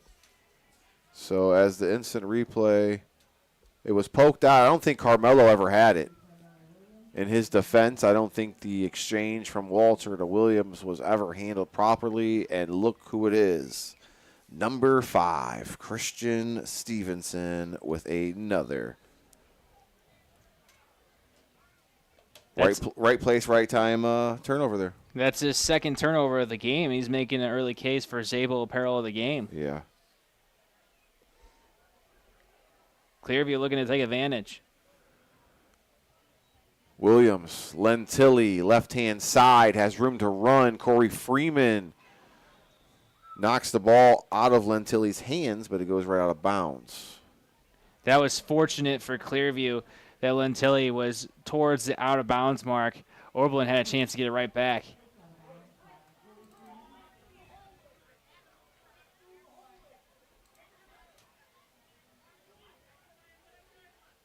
So Lentilli picks up 6 on the carry.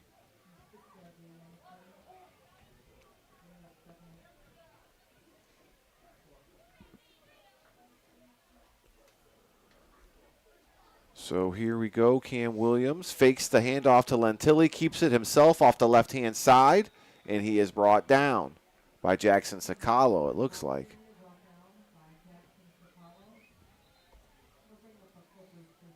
And Sakalo a little shaken up on the play, as I think he got kicked when he brought Cam Williams down. Cam Williams actually is a little shaken up on the play as well as he takes his helmet off. Both guys down on the field with their helmets off. I think Sakalo took a kick to the stomach or the lower area. Yeah, the tackle was not as clean as you usually see it, but hopefully both players are okay. So I think Sakalo just is looking to catch some air after getting the wind knocked out of him. As you could see in the replay, he is holding himself after the tackle.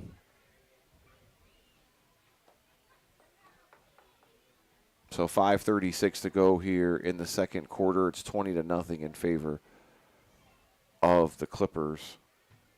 We'll take an injury timeout as well as they work on Jackson Sakalo. We'll be back in 30 seconds.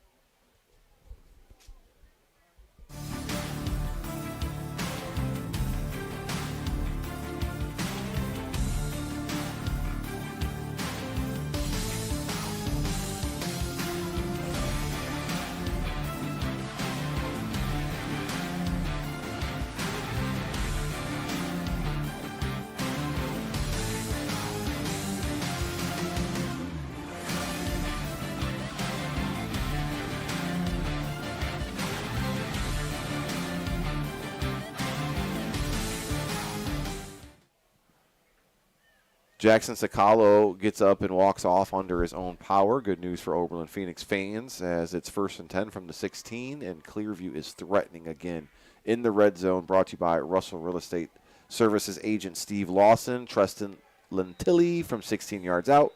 Touchdown. Clearview, they have taken advantage on both turnovers here tonight. They cash in quickly here in the second quarter. So 16-yard touchdown run from Tristan Lentilli, and it was only a 2-play drive after the fumble recovery from Christian Stevenson, and now this one is getting out of hand. Damgard back to attempt another extra point attempt with it 26-0.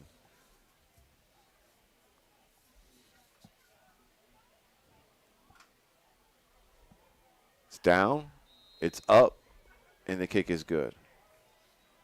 As Damgard now has only missed 1 on the extra point tries, and he seems to be in a groove.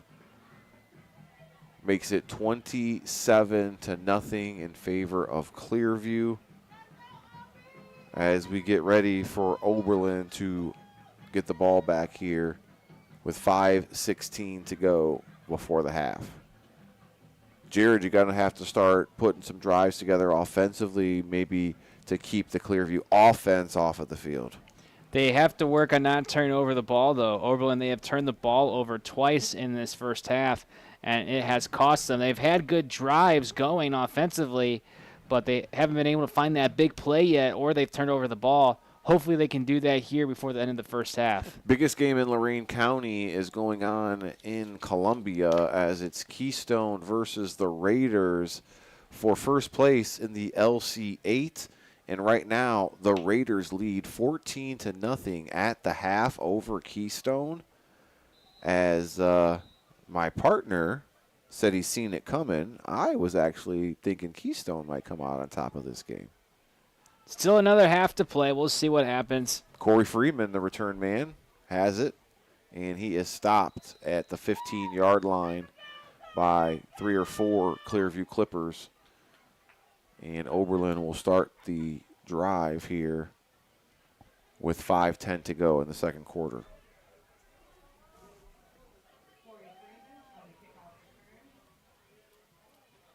So they'll get things going from the 26-yard line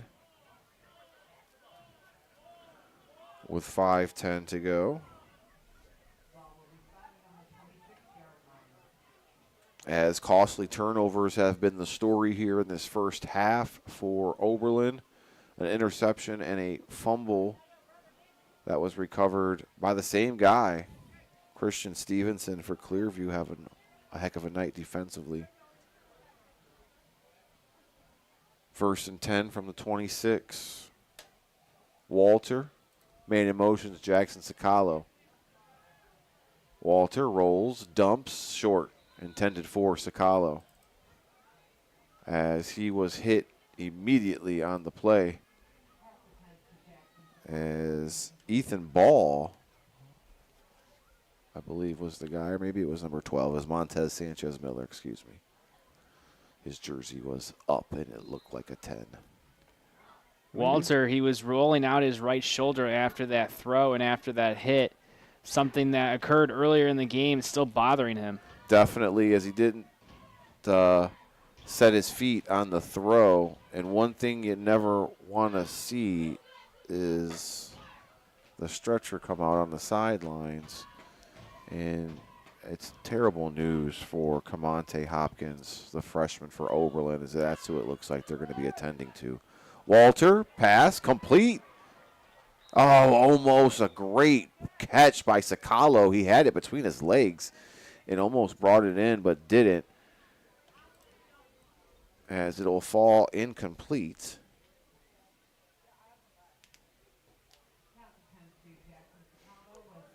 Taking over for Camonte Hopkins at center will be number 54, Russell Shelton. He's a sophomore, an underclassman for Oberlin. He's going to have to try to step up in a big way on the front line for Oberlin. Ironically, it hasn't been Oberlin that's had exchange issues. It's been Clearview. Yeah. 3rd and 10 from the 26-yard line. Walter drops back, tries to step up. Montez, Sanchez, Miller says, I'm going to eat me a sack. As he gets it, 6 foot, 185-pound defensive end, captain. Shuts down the Oberlin possession there.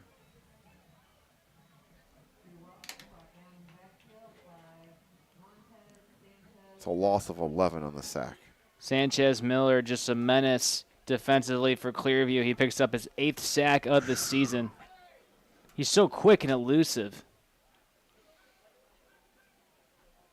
Walter to punt it near his own end zone. Good snap, good punt by Walter. Cam Williams returns it, has it, and now he's got a few Oberlin guys he's got to make miss. He does, turns on the afterburners, and then he's going to be brought down by a combination of Phoenix led by Russell Shelton.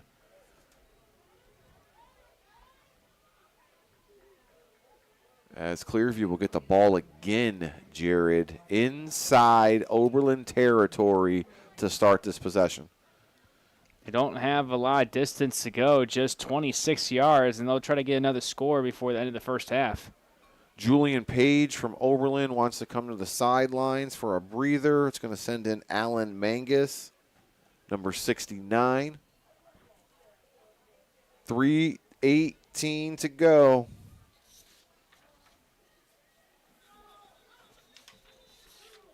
We got a timeout called by Oberlin as they talk things over on this defensive possession. Don't go anywhere. Our Health Markets Insurance halftime show brought to you by local agent Jeff Allison out of Amherst is coming up.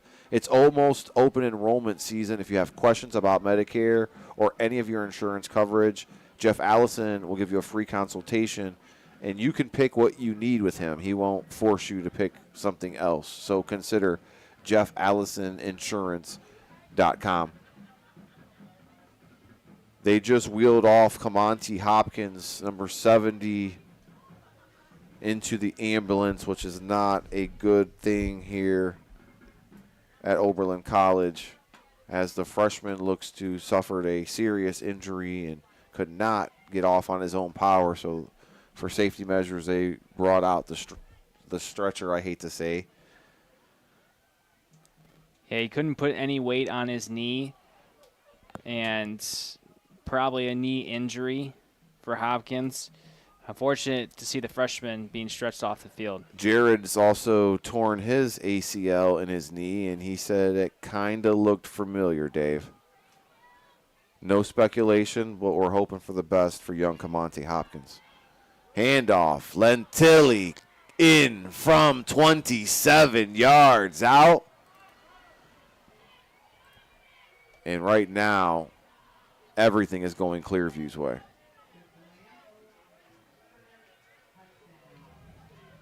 From 27 yards away.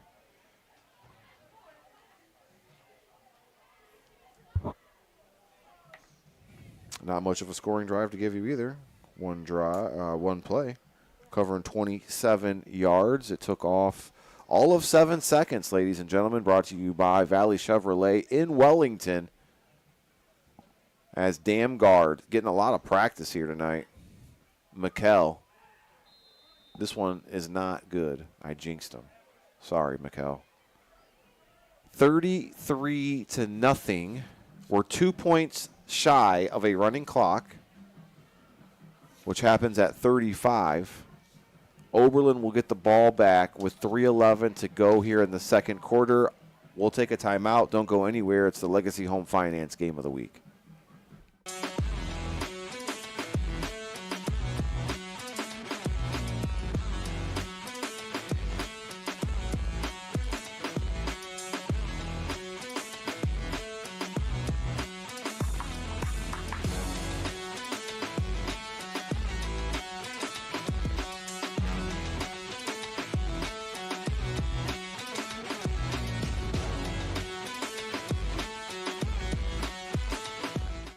Your scoring drive brought to you by Valley Chevrolet covered one play spanning 7 seconds as Tristan Lentilli scores from 27 yards out. It is his second touchdown of the game.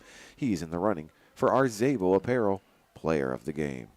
There's a lot of players to choose from Clearview in this first half. Yeah, it's between him and Christian Stevenson for sure. Yeah. Damn guard. A direct kick to Carmelo Williams, who catches it on the fly and then is brought down by Xavier Ricks of Clearview, number 20. That looked like the NFL Combine drill where they put the footballs in the machine for the short passes, and Williams just caught it right in the chest. Huh.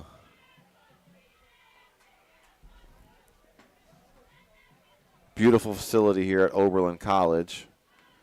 We're in the sixth quarter, according to the scoreboard here. I don't think I've ever seen that. Well, our game last week, Vermilion and Well, they went to 5 overtimes. Yeah, That's different. I was going to say, you see that kind. They've had 6 quarters, I guess, in a sense. First and 10 from the 40 for Oberlin. Drew Walter is the quarterback. He's going to drop back. Pass is incomplete, intended for number 15, Asan Bell. who wants that one back. Walter now with 4 straight incompletions, but some of them haven't been his fault. Just costly drop passes here by Oberlin on their last 2 offensive drives. It's week 8 of Lorain County's Friday Night Lights already. Both of these teams eliminated from playoff contention, so just trying to finish the season strong per se. And right now, Clearview leading this one 33-0. Pass incomplete. The swing was intended for Corey Freeman. It's off his hands. I think Oberlin just needs to take a deep breath and kind of regather themselves. Yeah, they're going a little too fast Yeah. here. I know you're down by a big score and you want to get into the end zone, but you can't rush these things, especially with another half to go. At this rate, you just want to build one play at a time. Yeah, one baby foot. steps. Yeah, baby one steps. foot over the other. You know, let's crawl before we walk and walk before we run. As right now, it looks like Oberlin's offense out of sorts a little bit. Trying to get things going. Haven't been able to feature Carmelo Williams at all. He's number 5 down at the bottom of your screen. Clearview's done a great job bottling him up tonight. Just 2 targets for Williams. Jackson Sakalo's your man in motion. Snap to Walter on cue to Carmelo.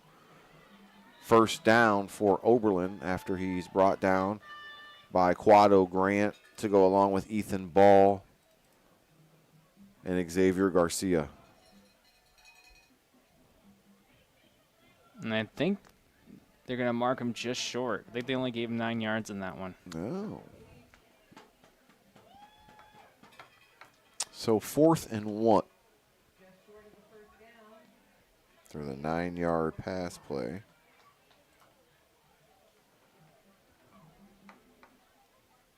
No brainer here. Oberlin going for it in the shotgun.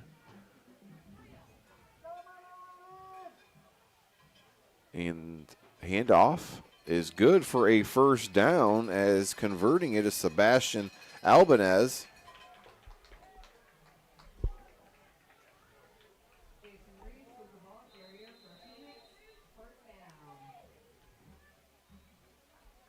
So Sebastian gets his first attempt of the night, and it's good for a first down.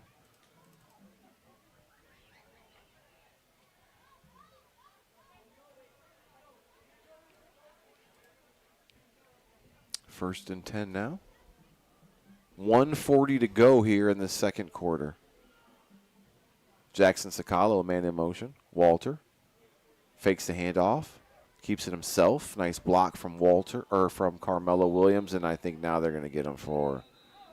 I don't like that call. That's an old school, one of those kind of. Almost like, you hate to say crackback, but it was, I don't know if Carmelo got his head on the right side. That's always the big one, right? Yeah. If he had his head on the outside, then it's a block in the back. If you had your head on the inside, it's a good block. They're going to get Carmelo on the penalty, and it's going to set Oberlin back after the nice run from Walter. When I played, and I'm going to date myself here, it used to be called a crackback, and you used to want to have your defenders call that out for the guy getting blocked from the receiver. A lot of injuries have happened from that play. It is banned in the NFL just for player safety reasons, just a different era. First and 25 now from the 49-yard line. Walter gets it away to Williams. It's complete for a big catch and first down from Carmelo. We talked about it on this drive. They have to get Williams involved, and they've done that on this drive, and they've been successful because of it.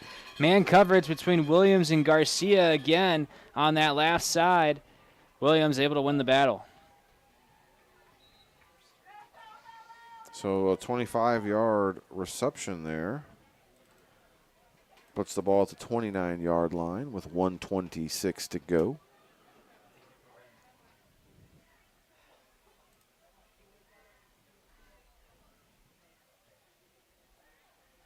Walter rolls, throws, got a man, Hassan Bell, touchdown from 29 yards out. So that's what you want to see from Oberlin.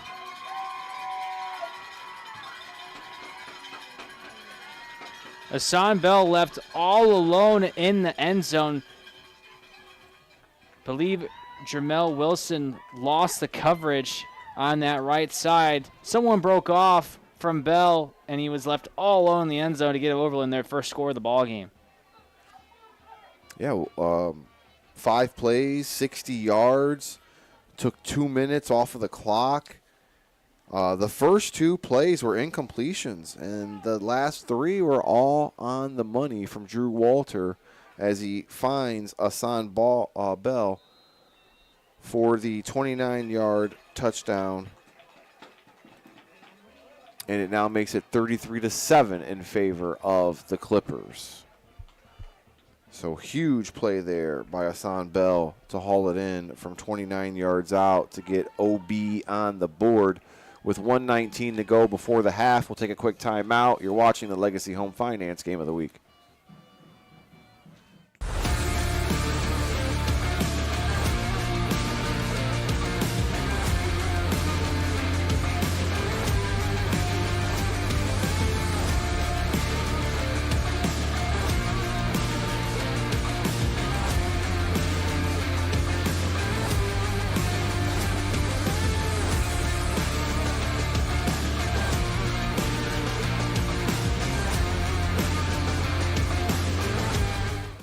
Oberlin showing life after the 29-yard touchdown reception from Hassan Bell.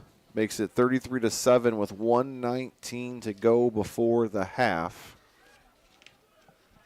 And Oberlin faithful finally have something to cheer about here as their Phoenix are on the board.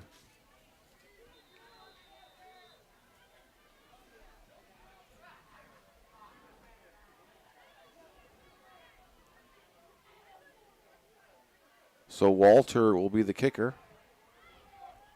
And I believe that's Jermel Wilson who picks it up and gets it to the 25-yard line as he had some issues fielding it to begin with, lost his momentum, and then was swarmed by the Oberlin defenders. And I'm not quite sure why Wilson picked that up. It looked like the ball was going to go out of bounds. Clearview, they could have had an extra 15 yards, but instead will start at their own 19. And that might be what the coaches tell him when he gets to the sidelines as well.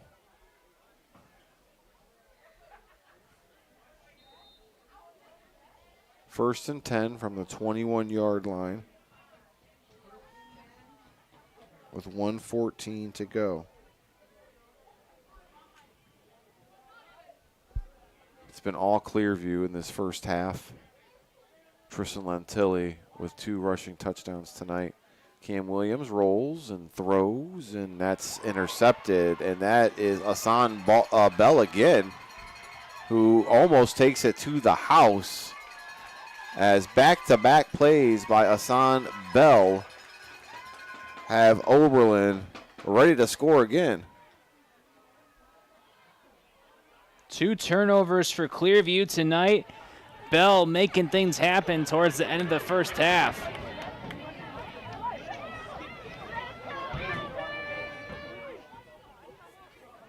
Hassan Bell for Oberlin. Almost took that thing to the house. It's 1st and 5 from the 5 for Oberlin. Oberlin has a huge opportunity to cash here before the end of the first half. They get the ball to start the second half as well, trying to start a comeback here.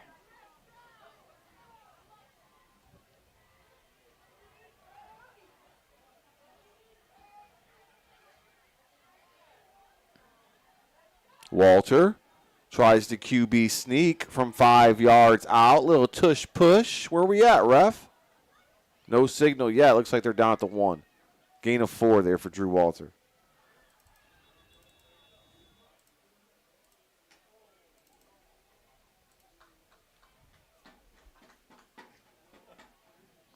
So 4 yards on the tush push. Makes it a 2nd and 1 from the 1 yard line. We'll keep it here as my partner, Jared Viancourt, thinks he knows what Oberlin is trying to run up here on this play. I think they're going to give Walter the ball. He's just going to QB sneak it in.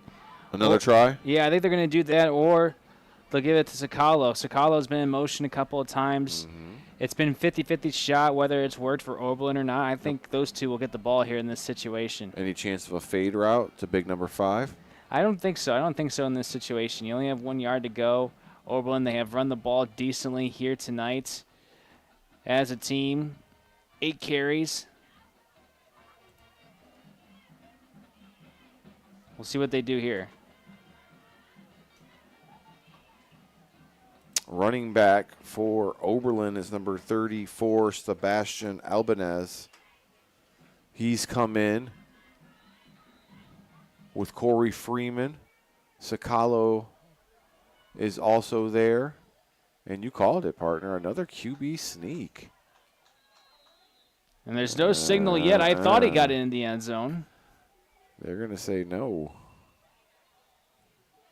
They're going to say no, and it's going to be a timeout called by Oberlin to make sure that the clock doesn't run out. Good time management here from Kenny Washington Jr. and staff.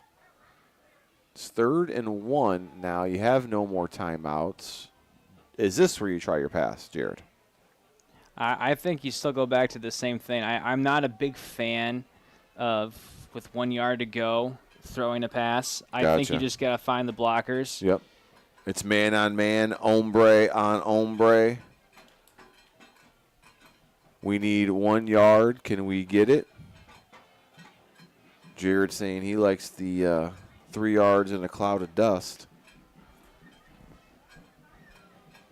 We'll see what Oberlin has up their sleeve here. I think that this is a passing situation for Oberlin. Yes, this is a passing situation for Oberlin. If it's an incomplete pass, the clock will stop, and then they will try to run it in on 4th down. See what I know. I think they're going to attempt to go to number 5 down at the bottom of your screen. He's on man coverage with Garcia. They could go back to Bell as well, and it looks like it is going to be a pass play. They're in the shotgun. And Williams is lining up down on the bottom of your screen. Xavier Garcia. Here you go, right to him. Slant over the middle. Not good, as there was time there. I don't know on the route per se if it was executed fully, but it's incomplete now, and it'll bring up the 4th and 1. And here's where you just put your head down and try to get it in. And it looked like initially Garcia had his arm over Williams to get that incompletion. Maybe just a good defensive play there by Xavier Garcia, as the throw looked to be maybe a little ahead of Carmelo Williams. We're looking at the replay right now. It's going to bring up 4th and 1. This is it, folks. 30 seconds left. Oberlin needs 1 yard to get into the end zone. And Cody Kaya says, let's play the chess game. I'm going to call a timeout too. Let's talk about it. Let's look at what they have lined up. And let's see if we can make some adjustments. So kudos to first-year head coach Cody Kaya, as he was on the staff last year with Mike Collier, who stepped away after a long tenure this year. And Cody is able to get 2 wins so far in his inaugural season. Kenny Washington also with 2 victories this year. It's the first time Oberlin had won back-to-back games in 7 years. They also ended the longest current losing streak in Ohio high school football history, which was the current one at 21 games.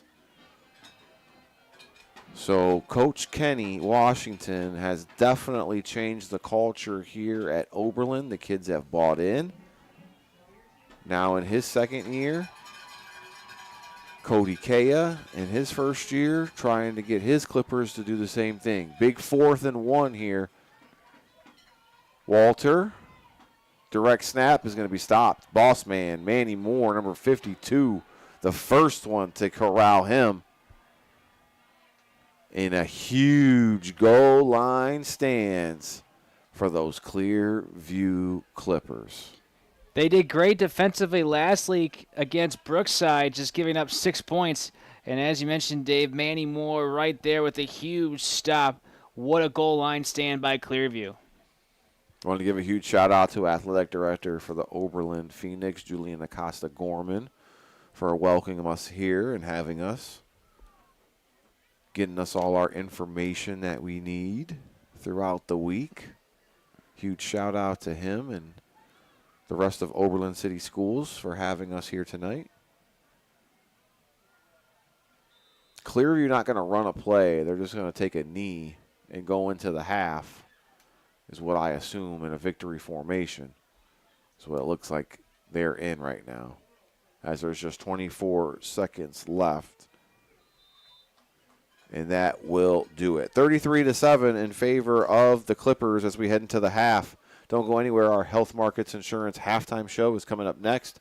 We'll see what we could rate, whether it's Rate the Dog or Rate the Za, courtesy of our good friend Brian Victor at Howard Hanna. Don't go anywhere. We'll also put the band from both schools up on the screen for you to enjoy, as it's the Lorain County Sports Network game of the week, brought to you by Legacy Home Finance. Make sure you subscribe. It's completely free. We'll see you soon.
Get ready for a fierce and dramatic performance that'll light the field.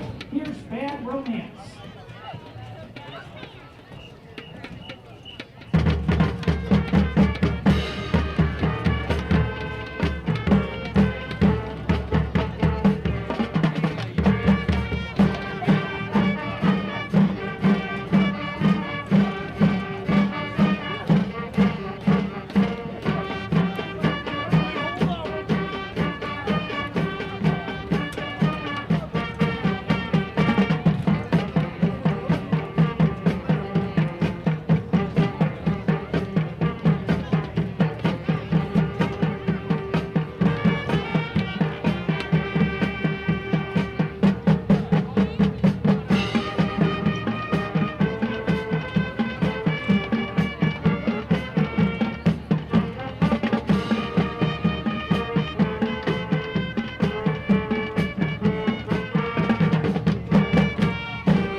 To close our show tonight, we're celebrating the power of performance with a tune that captures the spirit of what marching band is all about, especially when under the Friday night lights. Let's hear it for applause.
For supporting our students tonight.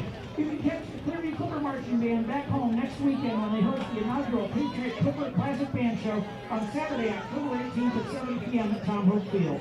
Once again, the 2025 Clearview Clipper Marching Band.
Athletic director for firemen's tags everybody else doesn't tag us.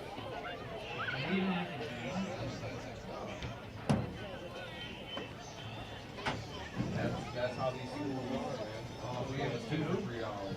No, I just got it. Oh, well. They work that one guys can do. Very healthy.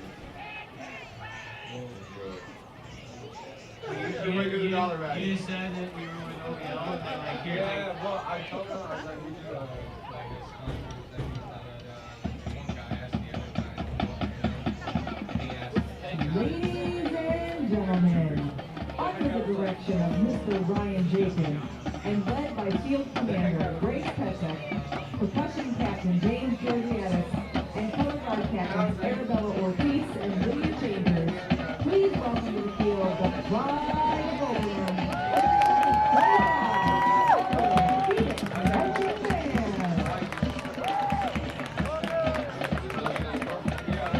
We open tonight's performance with our signature opener, the legendary Oberlin High School pep song.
That's why the Phoenix Marching Band is bringing you a set of tunes to light up your night.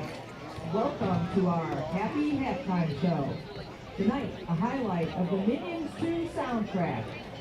Here's Pharrell Williams, Happy.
Released in 2012, Owl City and Carly Rae Jepsen gave us one of the ultimate summer anthems. Peaking at number 8 on the Billboard Hot 100, it reminds us that when you're in the moment, life is a lot more fun. We hope you enjoy Good Time. Are we playing football? Are you playing baseball?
released in 1979, Cleveland's upbeat classic is pure celebration.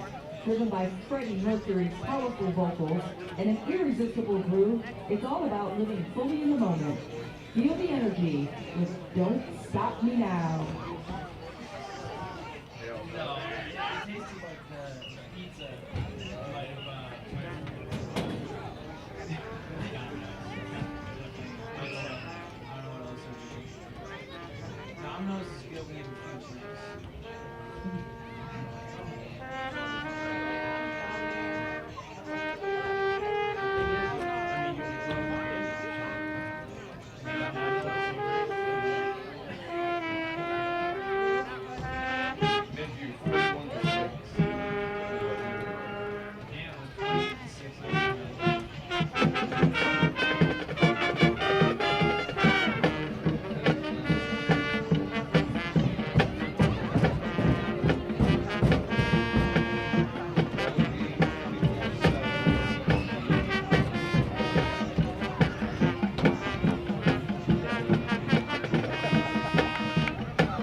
Welcome back into our Health Markets Insurance halftime show.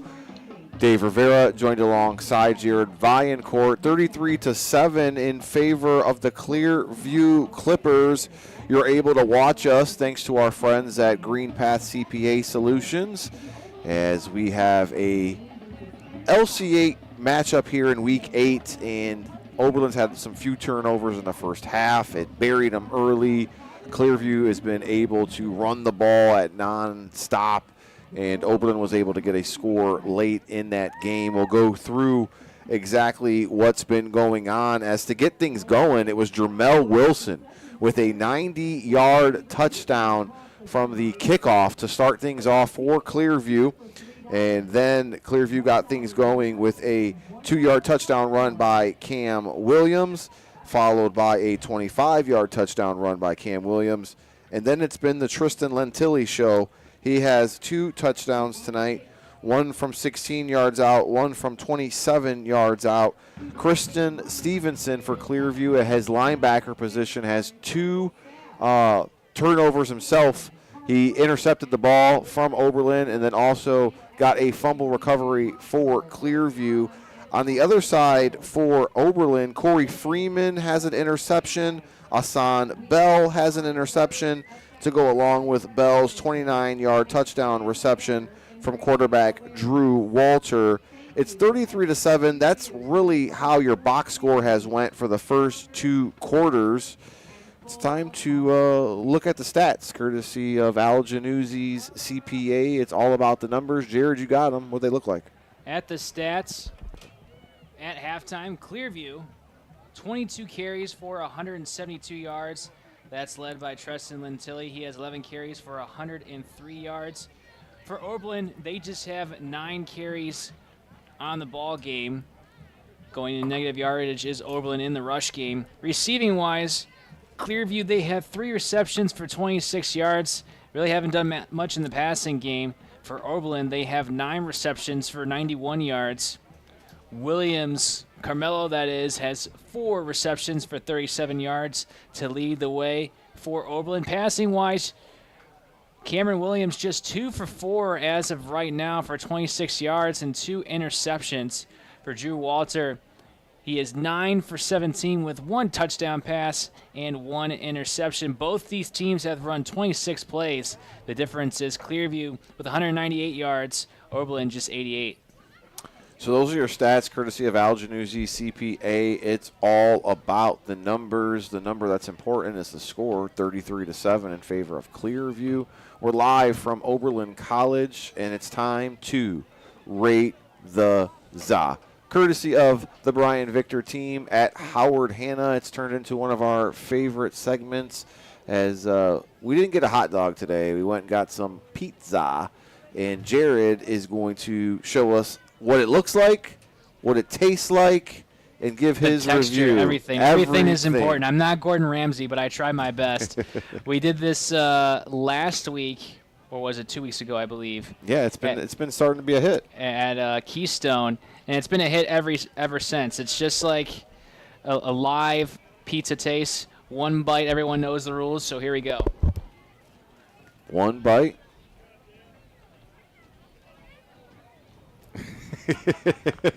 Turns into 3 bites. And how about the appearance and the texture and all those good things to describe that za? I must say the texture is good. The appearance is pretty good as well. Not much flop game either. I forgot to do the flop game last time. I think it's from Domino's. I think it's from Domino's. So a little cold, not warm for you. What do you think you're going to A little cold. Would have liked a little bit more sauce. But overall, I give this a 7.4. Not too bad. 7.4. So Jared rating the za, courtesy of the Brian Victor team at Howard Hanna. Thanks to the Oberlin Booster Club for giving us some free food up here in the press box. We got some scores to go over from around Lorain County as they are just about set to get things underway here. As get my handy dandy sheet. Black River is all over Brookside right now, 42-0. Columbia and Keystone, it's a battle, 14-7 right now in favor of the Raiders. Firelands running away with this victory, 41-7 right now over Wellington right now. Avon 27-zip over Amherst. North Ridgeville 24-7 over Avon Lake. Eau Falls 33-6 over Berea Mid Park. Midview routing Elyria 41-6. Rocky River wins 36-13 on a Thursday night game. Bay beats North Olmsted 28-14 as the kickoff is going to go out of bounds. Good job, Corey Freeman and Oberlin, to get some good field position. Holy Name on top of Elyria Catholic right now, 24-7. And Vermilion is beating Huron 21-14. Your scores brought to you by Network Land Title Agency in Elyria as we get you ready for third quarter action. First snap in this third quarter is brought to you by Janasco Insurance in downtown Lorain.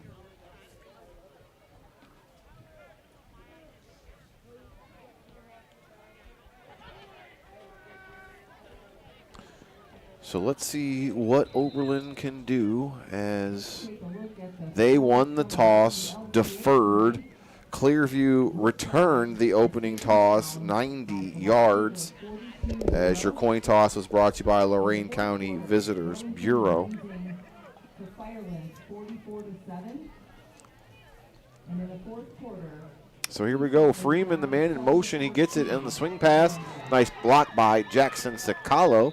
And he's able to get some positive yards on their first play. We saw some offensive momentum for Oberlin to close the first half. Clearview, they had an amazing goal line stand to end the first half. And if Oberlin wants any way to come back in this one, they have to continue the offense that we saw to end the first half, but they have to capitalize on every opportunity. They can't drop any passes, and they have to convert on 4th and short near the goal line. Defensively for Clearview, anybody stand out besides Christian Stevenson, who's forced 2 turnovers defensively for Clearview? Well, I have to keep an eye out for Xavier Garcia. He's been lined up against Carmelo Williams in man coverage all night tonight. And pass goes to Carmelo Williams in the flat, and he is brought down by Quado Grant. Not going to get the first down. I think they just got back to the line of scrimmage. That's it. And actually, they lose one. I think it's on cue. Every time we mention his name, he gets the ball right afterwards. That's his 5th reception on the day. Again, Williams, when he's gotten the ball, he's just had no blockers in front of him.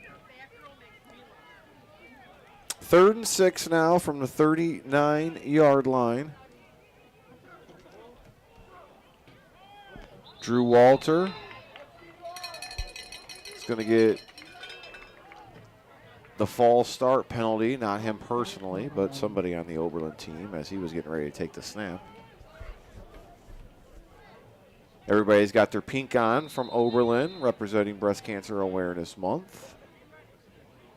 A few guys from Clearview also got some pink on. As the penalty will push OB back.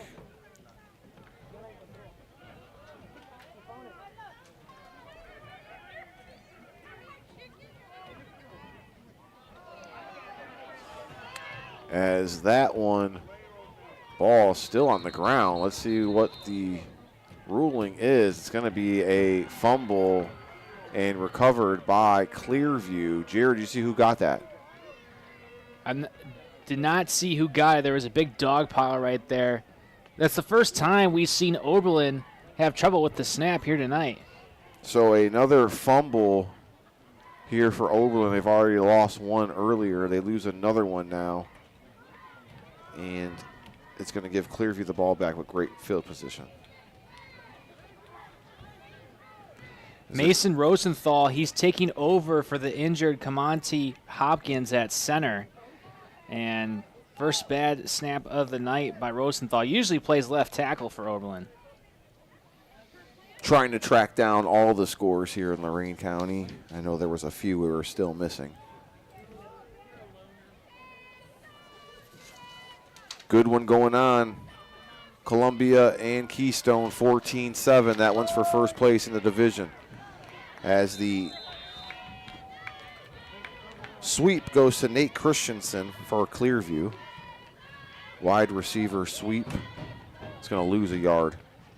Nate Christensen, the ball carrier, brought him behind the line of scrimmage. First time we've seen Christensen in action here tonight offensively.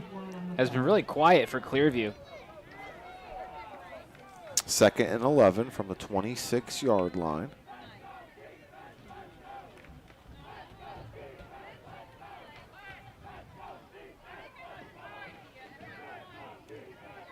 And I gotta think this is gonna go to Lentilli. Cam Williams, the quarterback, is in the shotgun. Lentilli is next to him. I think there was some confusion. He wanted Stevenson to go in motion, but he didn't have time. So Clearview calls a timeout, and they're going to talk about it. Timeout's brought to you by Lorain County Recorder Mike Duran. We'll take it as well. We'll be back in 30 seconds.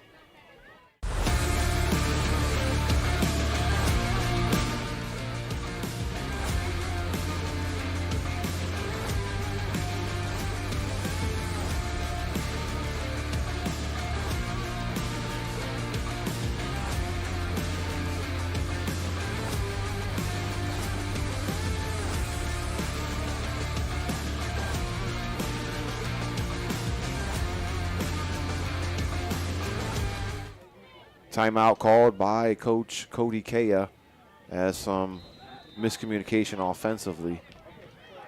No harm, no foul. 2nd and 11 from the 26 with 9:46 to go. Man in motion. Handoff to Lentilli in the misdirection. Close to a first down, maybe short by a yard or so. Lentilli's been the workhorse tonight for Clearview. He's got 2 rushing touchdowns. So does Cam Williams. 12 carries for 111 yards for Tristan Lentilli here tonight.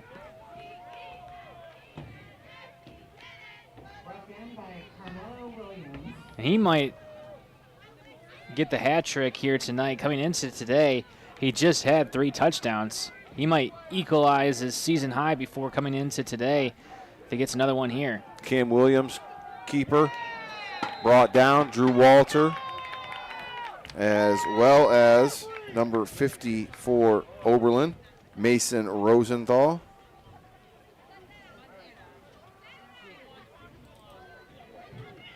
This is the first time we've really seen Clearview in 4th down territory, and I got to believe they're going to go for it. They have a great kicker and McKeel Damgard, but we'll see what they do here. Damgard's longest field goal this season is 31 yards. He's 1 for 2 in field goals. His other one got blocked. Yeah, they're going for it. 4th and 2 from the 17. Williams to Stevenson, the short yardage back. And I don't know. The ref gave him a good spot, but then kind of went backwards after it. It looks like they're going to be short, and it is short. Turnover, Clearview, Oberlin ball. That's a huge momentum swing for Oberlin to try to get back to this game after the fumble earlier. So Oberlin gets the ball back, trailing 33-7.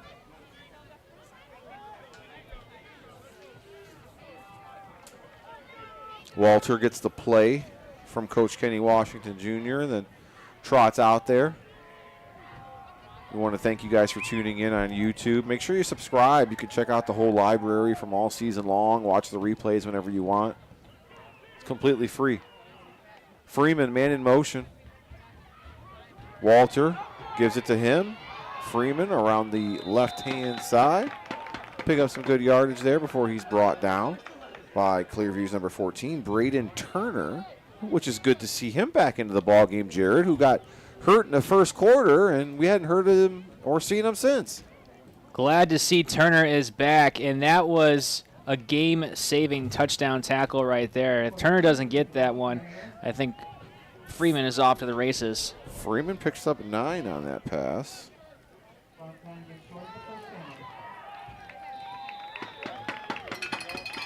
And there is the other running back, number 34, Sebastian Albanez.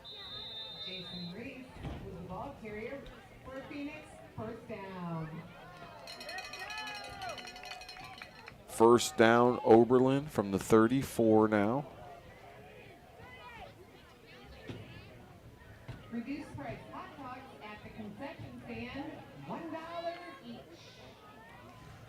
Now they say that. We got a sale on hot dogs at the concession stand after we were rating our dogs. And ended up doing rate the za. Walter drops back. Scott Jackson Sakalo at room to run. Brought down by Tristan Lentilli for a first down. OB.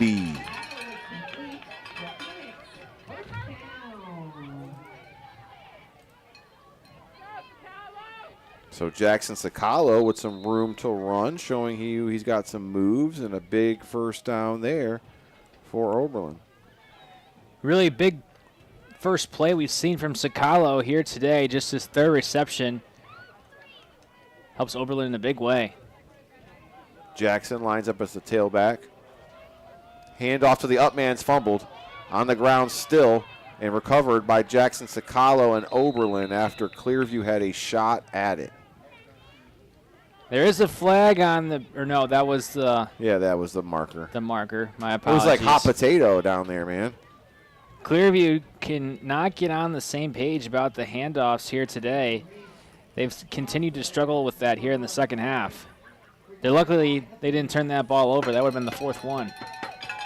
Yeah, Oberlin starting to have some issues with the center QB exchange. As we mentioned, Mason Rosenthal taking over for the injured Camonte Hopkins at center, who had to leave the game. Second and 13. Jackson Sacalo is tracked down. Tristan Lentilli from his linebacker position for a tackle for loss. Blew that one up. That's how you scrape from your linebacker position. Shoot the gap and get that tackle for a loss, Jared. Lentilli, he read that perfectly. No one was blocking him on that right side. He's done that a couple times here tonight.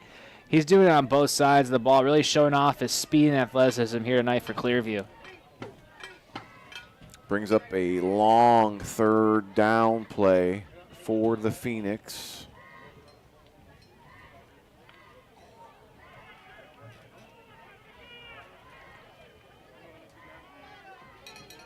Here we go. 5 minutes left in this third quarter. Walter, the dump off to Jackson Sacalo is incomplete.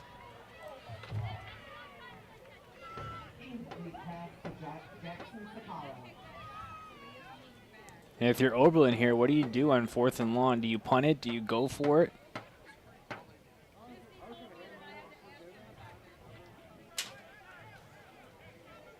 Stops the clock, brings up a long 4th down, and it looks like Drew Walter is going to punt it. Back deep to receive, I believe, is Cam Williams. Yep, it's Cam. It's a great punt from Drew Walter. And takes an Oberlin roll as well. Jeez. Touchback into the 20 is where Clearview will start things off. Timeout as we switch fields and get Clearview ready. We'll take one as well. 30 seconds. We'll be right back here on the Lorain County Sports Network.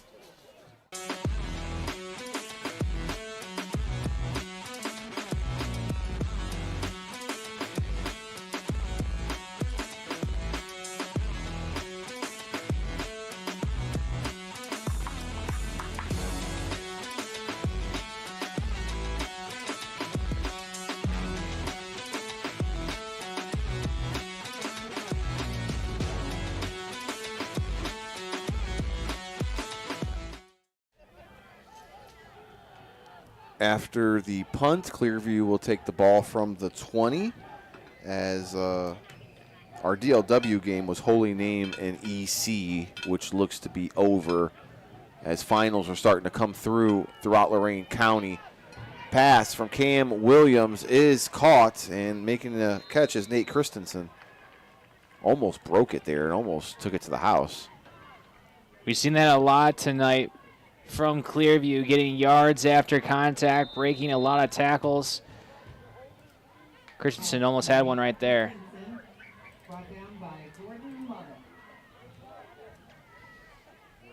Gain of 18 on the play.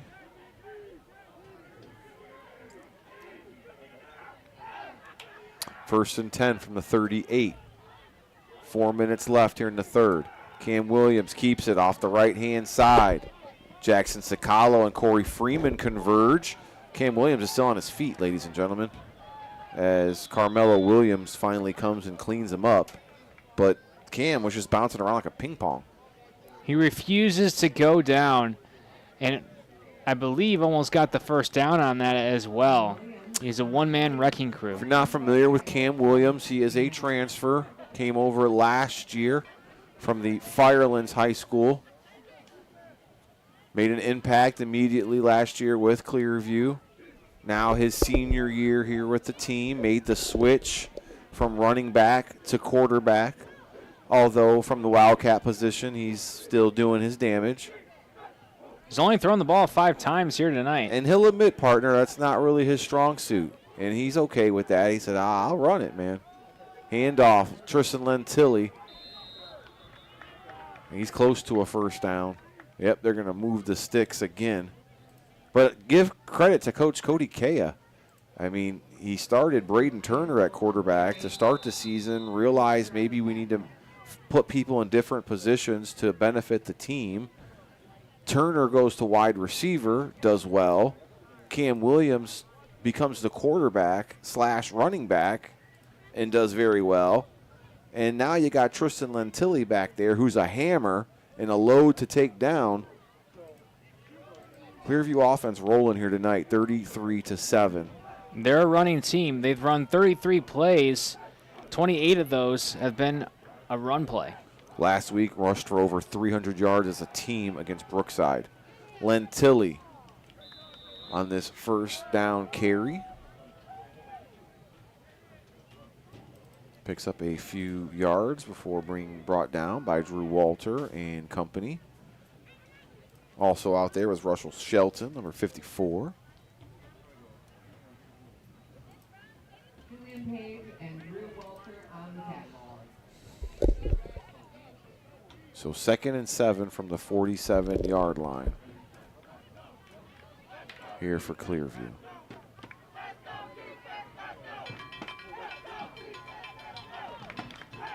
Williams, the snap.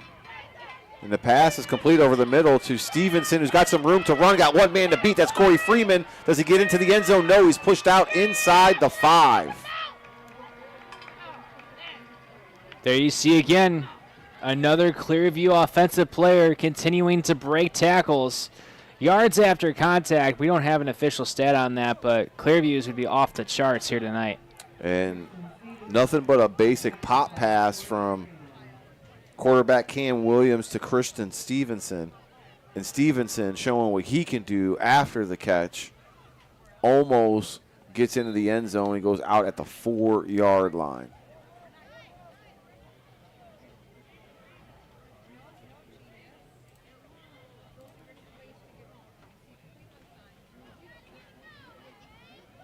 Waiting for some substitutions from Clearview. They are ready to go, and they are in the huddle giving the play. Stevenson is your short yardage back, number 5, who almost scored just a play ago. I think they're going to reward the big man here. Cam Williams, hand off to Stevenson. He's met immediately by 2 different Oberlin Phoenix, and he's going to be stopped before he can get anything going. Stevenson, he's been quiet today. That's only his 3rd carry coming into this one. Man, our crowd mic is working fabulous tonight. I feel like I can hear people's conversations and everything.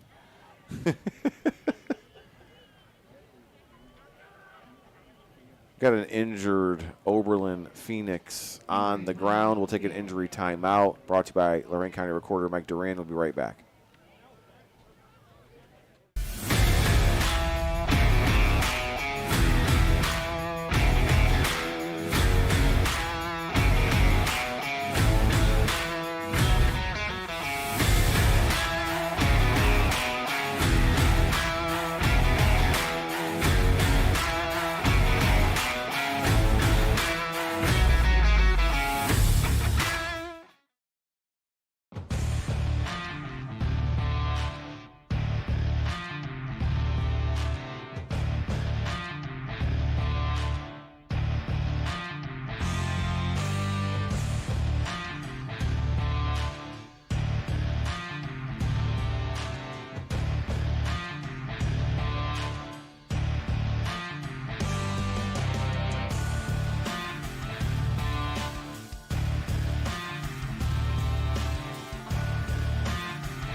Jaden Brown, the shaken up Oberlin Phoenix, up and walking off on his own power, which is a good sign.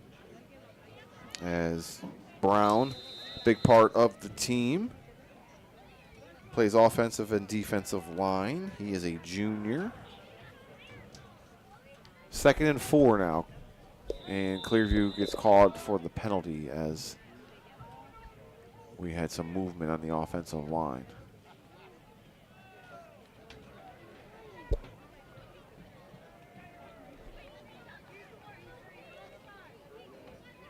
That was on the left guard, Anthony Lockman. But I don't think they accepted the penalty. Oh boy. It looked like Coach Chambers was arguing it too. They tried to say that there was maybe a defender offsides for Oberlin. I'm not sure. It was a weird string of plays, but Christensen's going to score from 2 yards out. And that looked like another false start. Trenton Louder, the left tackle, it looked like he moved a little bit too early, but the refs let it play out. Any 2-point conversions in the forecast? Doesn't look like it. Damgard is back out to attempt an extra point. It's going to make it 40-7. If he makes it, it's 39-7 right now.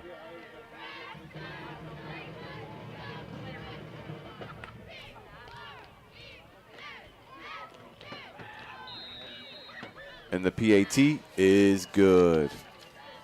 Mikkel Damgard doing a good job here tonight with the extra points. Don't go anywhere. It's 40-7 as we get ready to start things off here. It's the Legacy Home Finance Game of the Week, live and free on YouTube.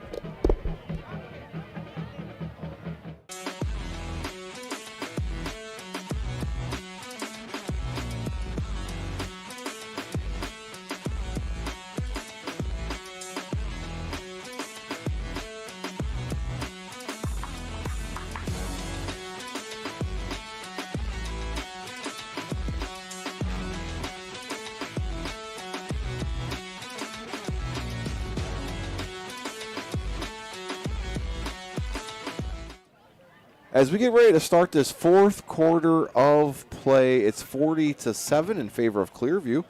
As the touchdown was by Christian Stevenson from 2 yards out. His first touchdown of the night. And now we are heading into the 4th quarter of play as we get ready for the kickoff. Brought to you by Lorain County Community College. Kickstart your future at LCCC.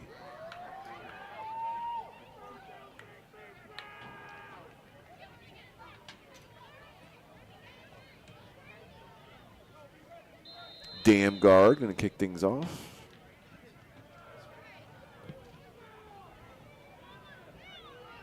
Corey Freeman returns it, gets up past the 25, now past the 30. Corey Freeman has some room to run across midfield, stays on his feet, and Corey Freeman's got one man to beat. It's the kicker, Damgard.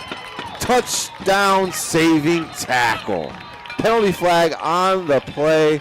We'll see what that has to do. But boy, Corey Freeman, you deserve a gold medal for that effort, brother. That was one hell of a play. If it stands. And it does not. An illegal block in the back on Oberlin. Oof. Not sure who committed the penalty there, but it will push Oberlin back.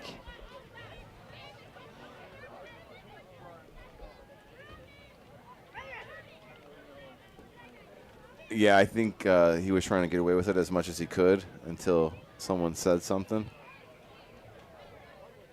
It's not a running clock scenario. It's just a 33-point deficit. Oberlin will have it to start this possession. 1st and 10 from the 40 with 11 minutes on the clock. This might be our longest Friday night of the year, fellas, as we're pushing 10 o'clock on a Friday night, and we're just starting this 4th quarter.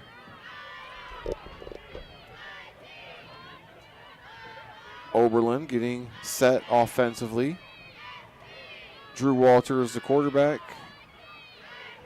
Albanez is the running back next to him. Pass intended for Corey Freeman, and Christensen almost picked that one off again. A little upset with himself that he didn't see it coming. That was a dangerous pass throwing into traffic. You love those slant routes, but when you're surrounded by 3 Clearview defenders, it's hard to get that one complete. Drew Walter trying to thread the needle.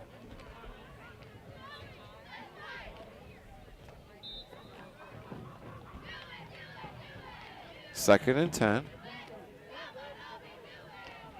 Carmelo Williams is in at running back. Oberlin saying they need one more player. They're going to bring a position player out. That's number 22, Jason Holly Freeman. Carmelo switches sides with Walter. Gets the snap. Drew drops back.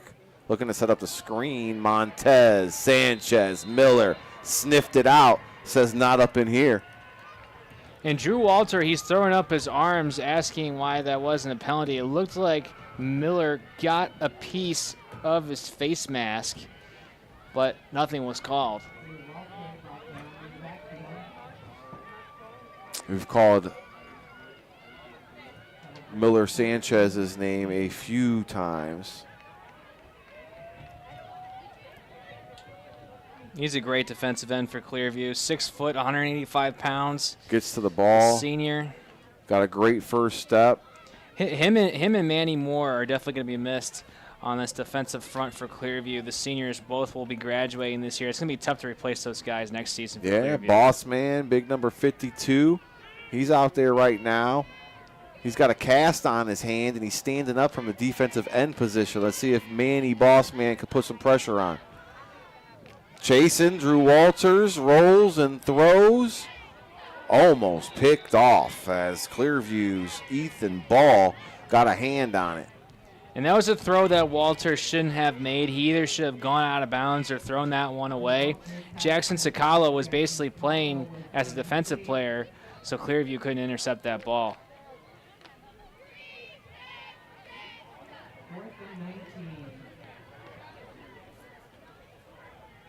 Fourth and 19 now for OB as Drew Walter will drop back to punt with under 8 minutes to go here in the fourth. From the 31-yard line. Nice punt from Drew Walter. And muffed by Clearview, and Jameel Goins-Jackson is able to fall on it. He's lucky, as the junior misjudged that one and almost turned it over.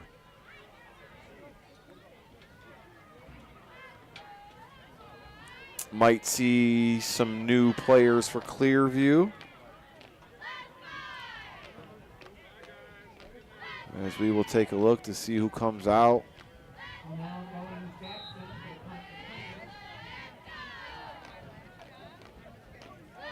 Looks like I don't see Cam Williams out there. Lentilli's coming off the field. Cam Williams is coming on the field. Okay, he was getting the play from Coach Kaya.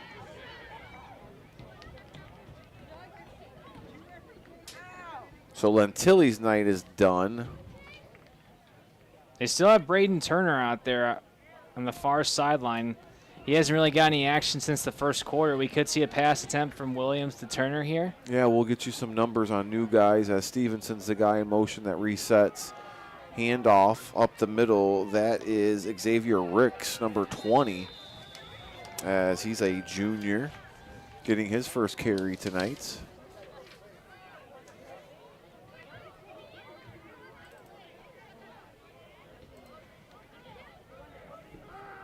Jaden Brown coming back on the field for Oberlin. Good to see. He was shaken up earlier in the quarter. 2nd and 4 from the 50 with 6 minutes to go. Next week, Clearview is going to be at Columbia. And for the Oberlin Phoenix, they will be heading to Brookside. Ricks again with the carry. Close to a first down. Speaking of Columbia, is it final, partner? It is final. Columbia won 21-7 over Keystone tonight. So Columbia now holds a 1-game lead over Firelands, who was winning against Wellington. As far as wrapping up the Lorain County 8 Conference Division, they're the only team left in Lorain County that's undefeated. They're 8-0, representing Division 6, trying to crack the top 10 in Division 6. They're at like number 14 right now. As Ricks gets the handoff, and he cuts back and gets pushed past the first down marker, or at least close to it. I like Ricks's running style. He has an old school approach to it. I can't put my name on the guy that he's reminding me of right now, but I promise you if it comes to my mind, I will. He reminds me of Peyton Hillis. Ooh, the White Rhino? Was that his nickname? The White Rhino. I didn't know that was his nickname. Former Cleveland Brown, Arkansas Razorback. Yeah, man. Cover of Madden 12. Yeah, the only Browns player, right? Yeah, Ever. that'll probably be the only Browns player for the next 40 years. Cam Williams tried to get the punt off. They're going to be called for a penalty flag instead, so they'll have to redo it as a false start is called. My partner pulling out the Peyton Hillis reference. He's the only one I really liked from the Browns, and I'm not even a Browns fan.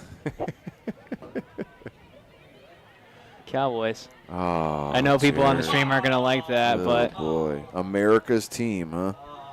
doing a lot better than the Browns. That is for sure. We take our misery year after year being Browns fans. Hopefully one day it'll pay off for us. Kick is good from Damgard. High one. And it's going to be down at about the 26-yard line for Oberlin with the final 3 minutes to go in this game.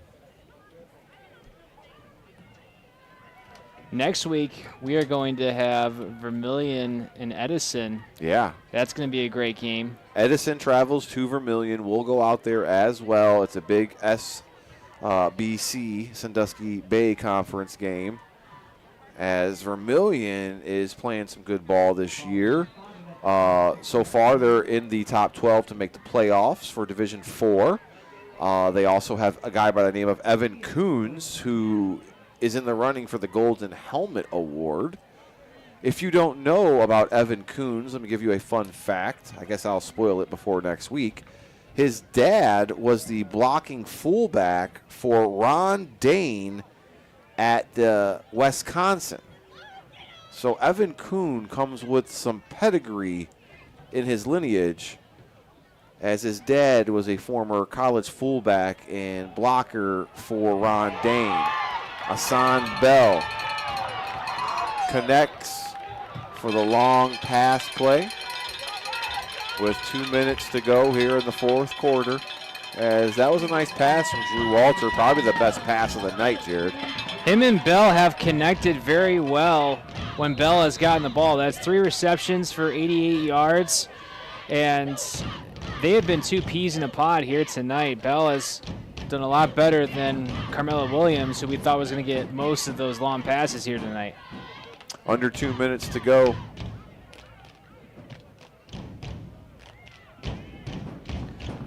Speaking of those Vermilion Sailors, Dave, Vermilion, they beat Huron today, 28-21. Coons, he had 259 yards and 3 touchdowns.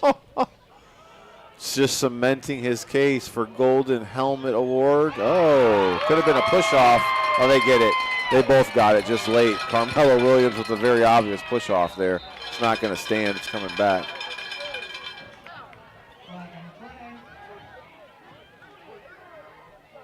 Also in the running for the Golden Helmet Award, Cy Christensen, who becomes the all-time leading passer, 3rd place in Lorain County history.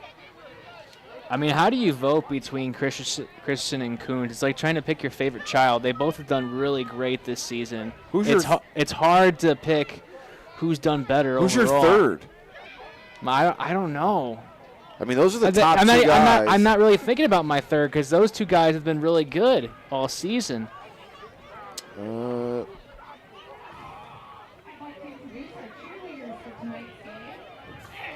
Maybe somebody from North Ridgeville, Cole Miller, also has been getting a lot of praise, the quarterback, who's being recruited at a D1 level to play tight end for some MAC schools. The kid also benches 300 pounds at a quarterback position, which is unheard of. It's going to be another penalty on this play, as we are 20 seconds away from ending this one.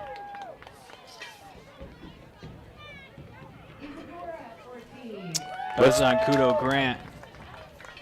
Let's do it, partner. Let's name our Zabel Apparel player of the game right now. It's going to be Tristan Lentilli, who has been the guy for Clearview tonight offensively with 2 rushing touchdowns. Also coming up huge on the defensive side of things, as he will get a free T-shirt, a picture on social media, and maybe an interview with John Guzik in our post-game show.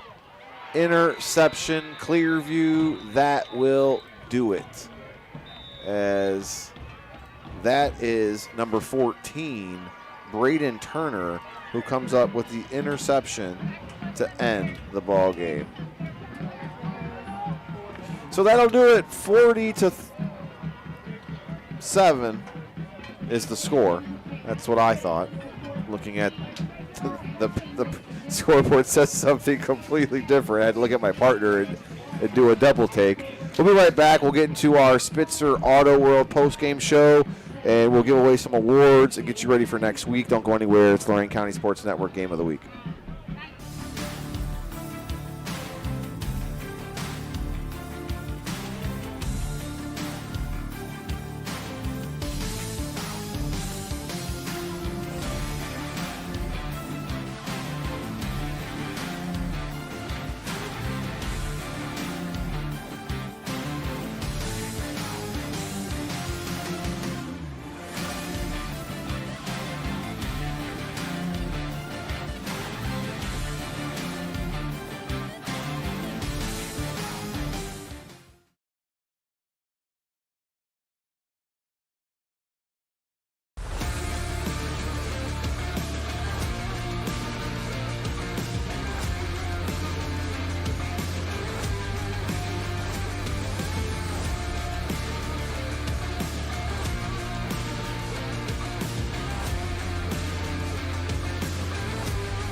Welcome into our Spitzer Auto World post-game show.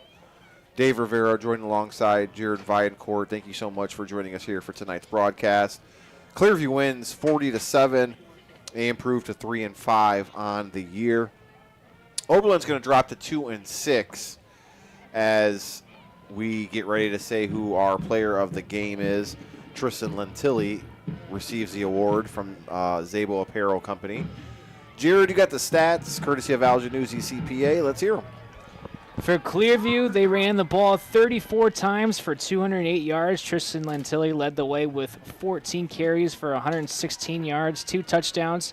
For Oberlin, they had 12 carries for 8 yards. In the receiving game, Clearview, they just had 5 receptions for 85 yards. Oberlin, 13 receptions for 159 yards. Hassan Bell led the way with 3 receptions for 88 yards. Also had that 29-yard touchdown reception. In the passing game, Cam Williams, 4 for 6, 2 interceptions for 85 yards. Drew Walter, 13 of 24, 1 touchdown and 2 interceptions for 159 yards. Total offense for the Clearview Clippers, 40 plays for 293 yards. For the Oberlin Phoenix, 36 plays for 167 yards. I'm laughing because Duke is shooting the moon right now outside if you're watching at home. It is spooky season. The werewolves might be coming out later. 40-7 is your final as Clearview wins against Oberlin. And our Zabo Apparel player of the game is Tristan Lentilli. Congratulations, young man. We're going to be calling you tonight, get you on the radio with our very own John Guzik. So we talked about where both of these teams are heading. For Clearview, they're going to be on the road next week at Columbia. For Oberlin, they're going to be on the road next week at Brookside. We will be in Vermilion as it's Edison versus the Sailors in a Week 9 matchup. We'll finally get our first viewing of Evan Kuhn, who is up for the Golden Helmet Award. We'll see if he's able to make a big performance for us while we're there and cement his vote. Make sure you tune in tonight on WOBL Radio and WDLW as well as Facebook. You could watch our post-game show live and free. Facebook, it's Lorain County Sports Network, just like here on YouTube. Radio stations, you can go to WOBLradio.com or WDLWradio.com. Jared, any final takeaways before we get out of here? No, it was great to see these two teams compete in the LC8 here tonight, and looking forward to next week in Vermilion. So that's going to do it here for us. I want to say thank you to Julian Acosta-Gorman, the AD here at Oberlin, as well as Kenny Washington Jr., head coach. Congratulations to the Clearview Clippers. They improved. They're now 3-5 on the year. For our cameraman, Ben Parsons, who's down on the field right now interviewing Tristan Lentilli. Our super producer, Duke, here on the board. My partner, Jared Vaillancourt. I'm Dave Rivera. Good night from Oberlin. We'll see you next week in Vermilion.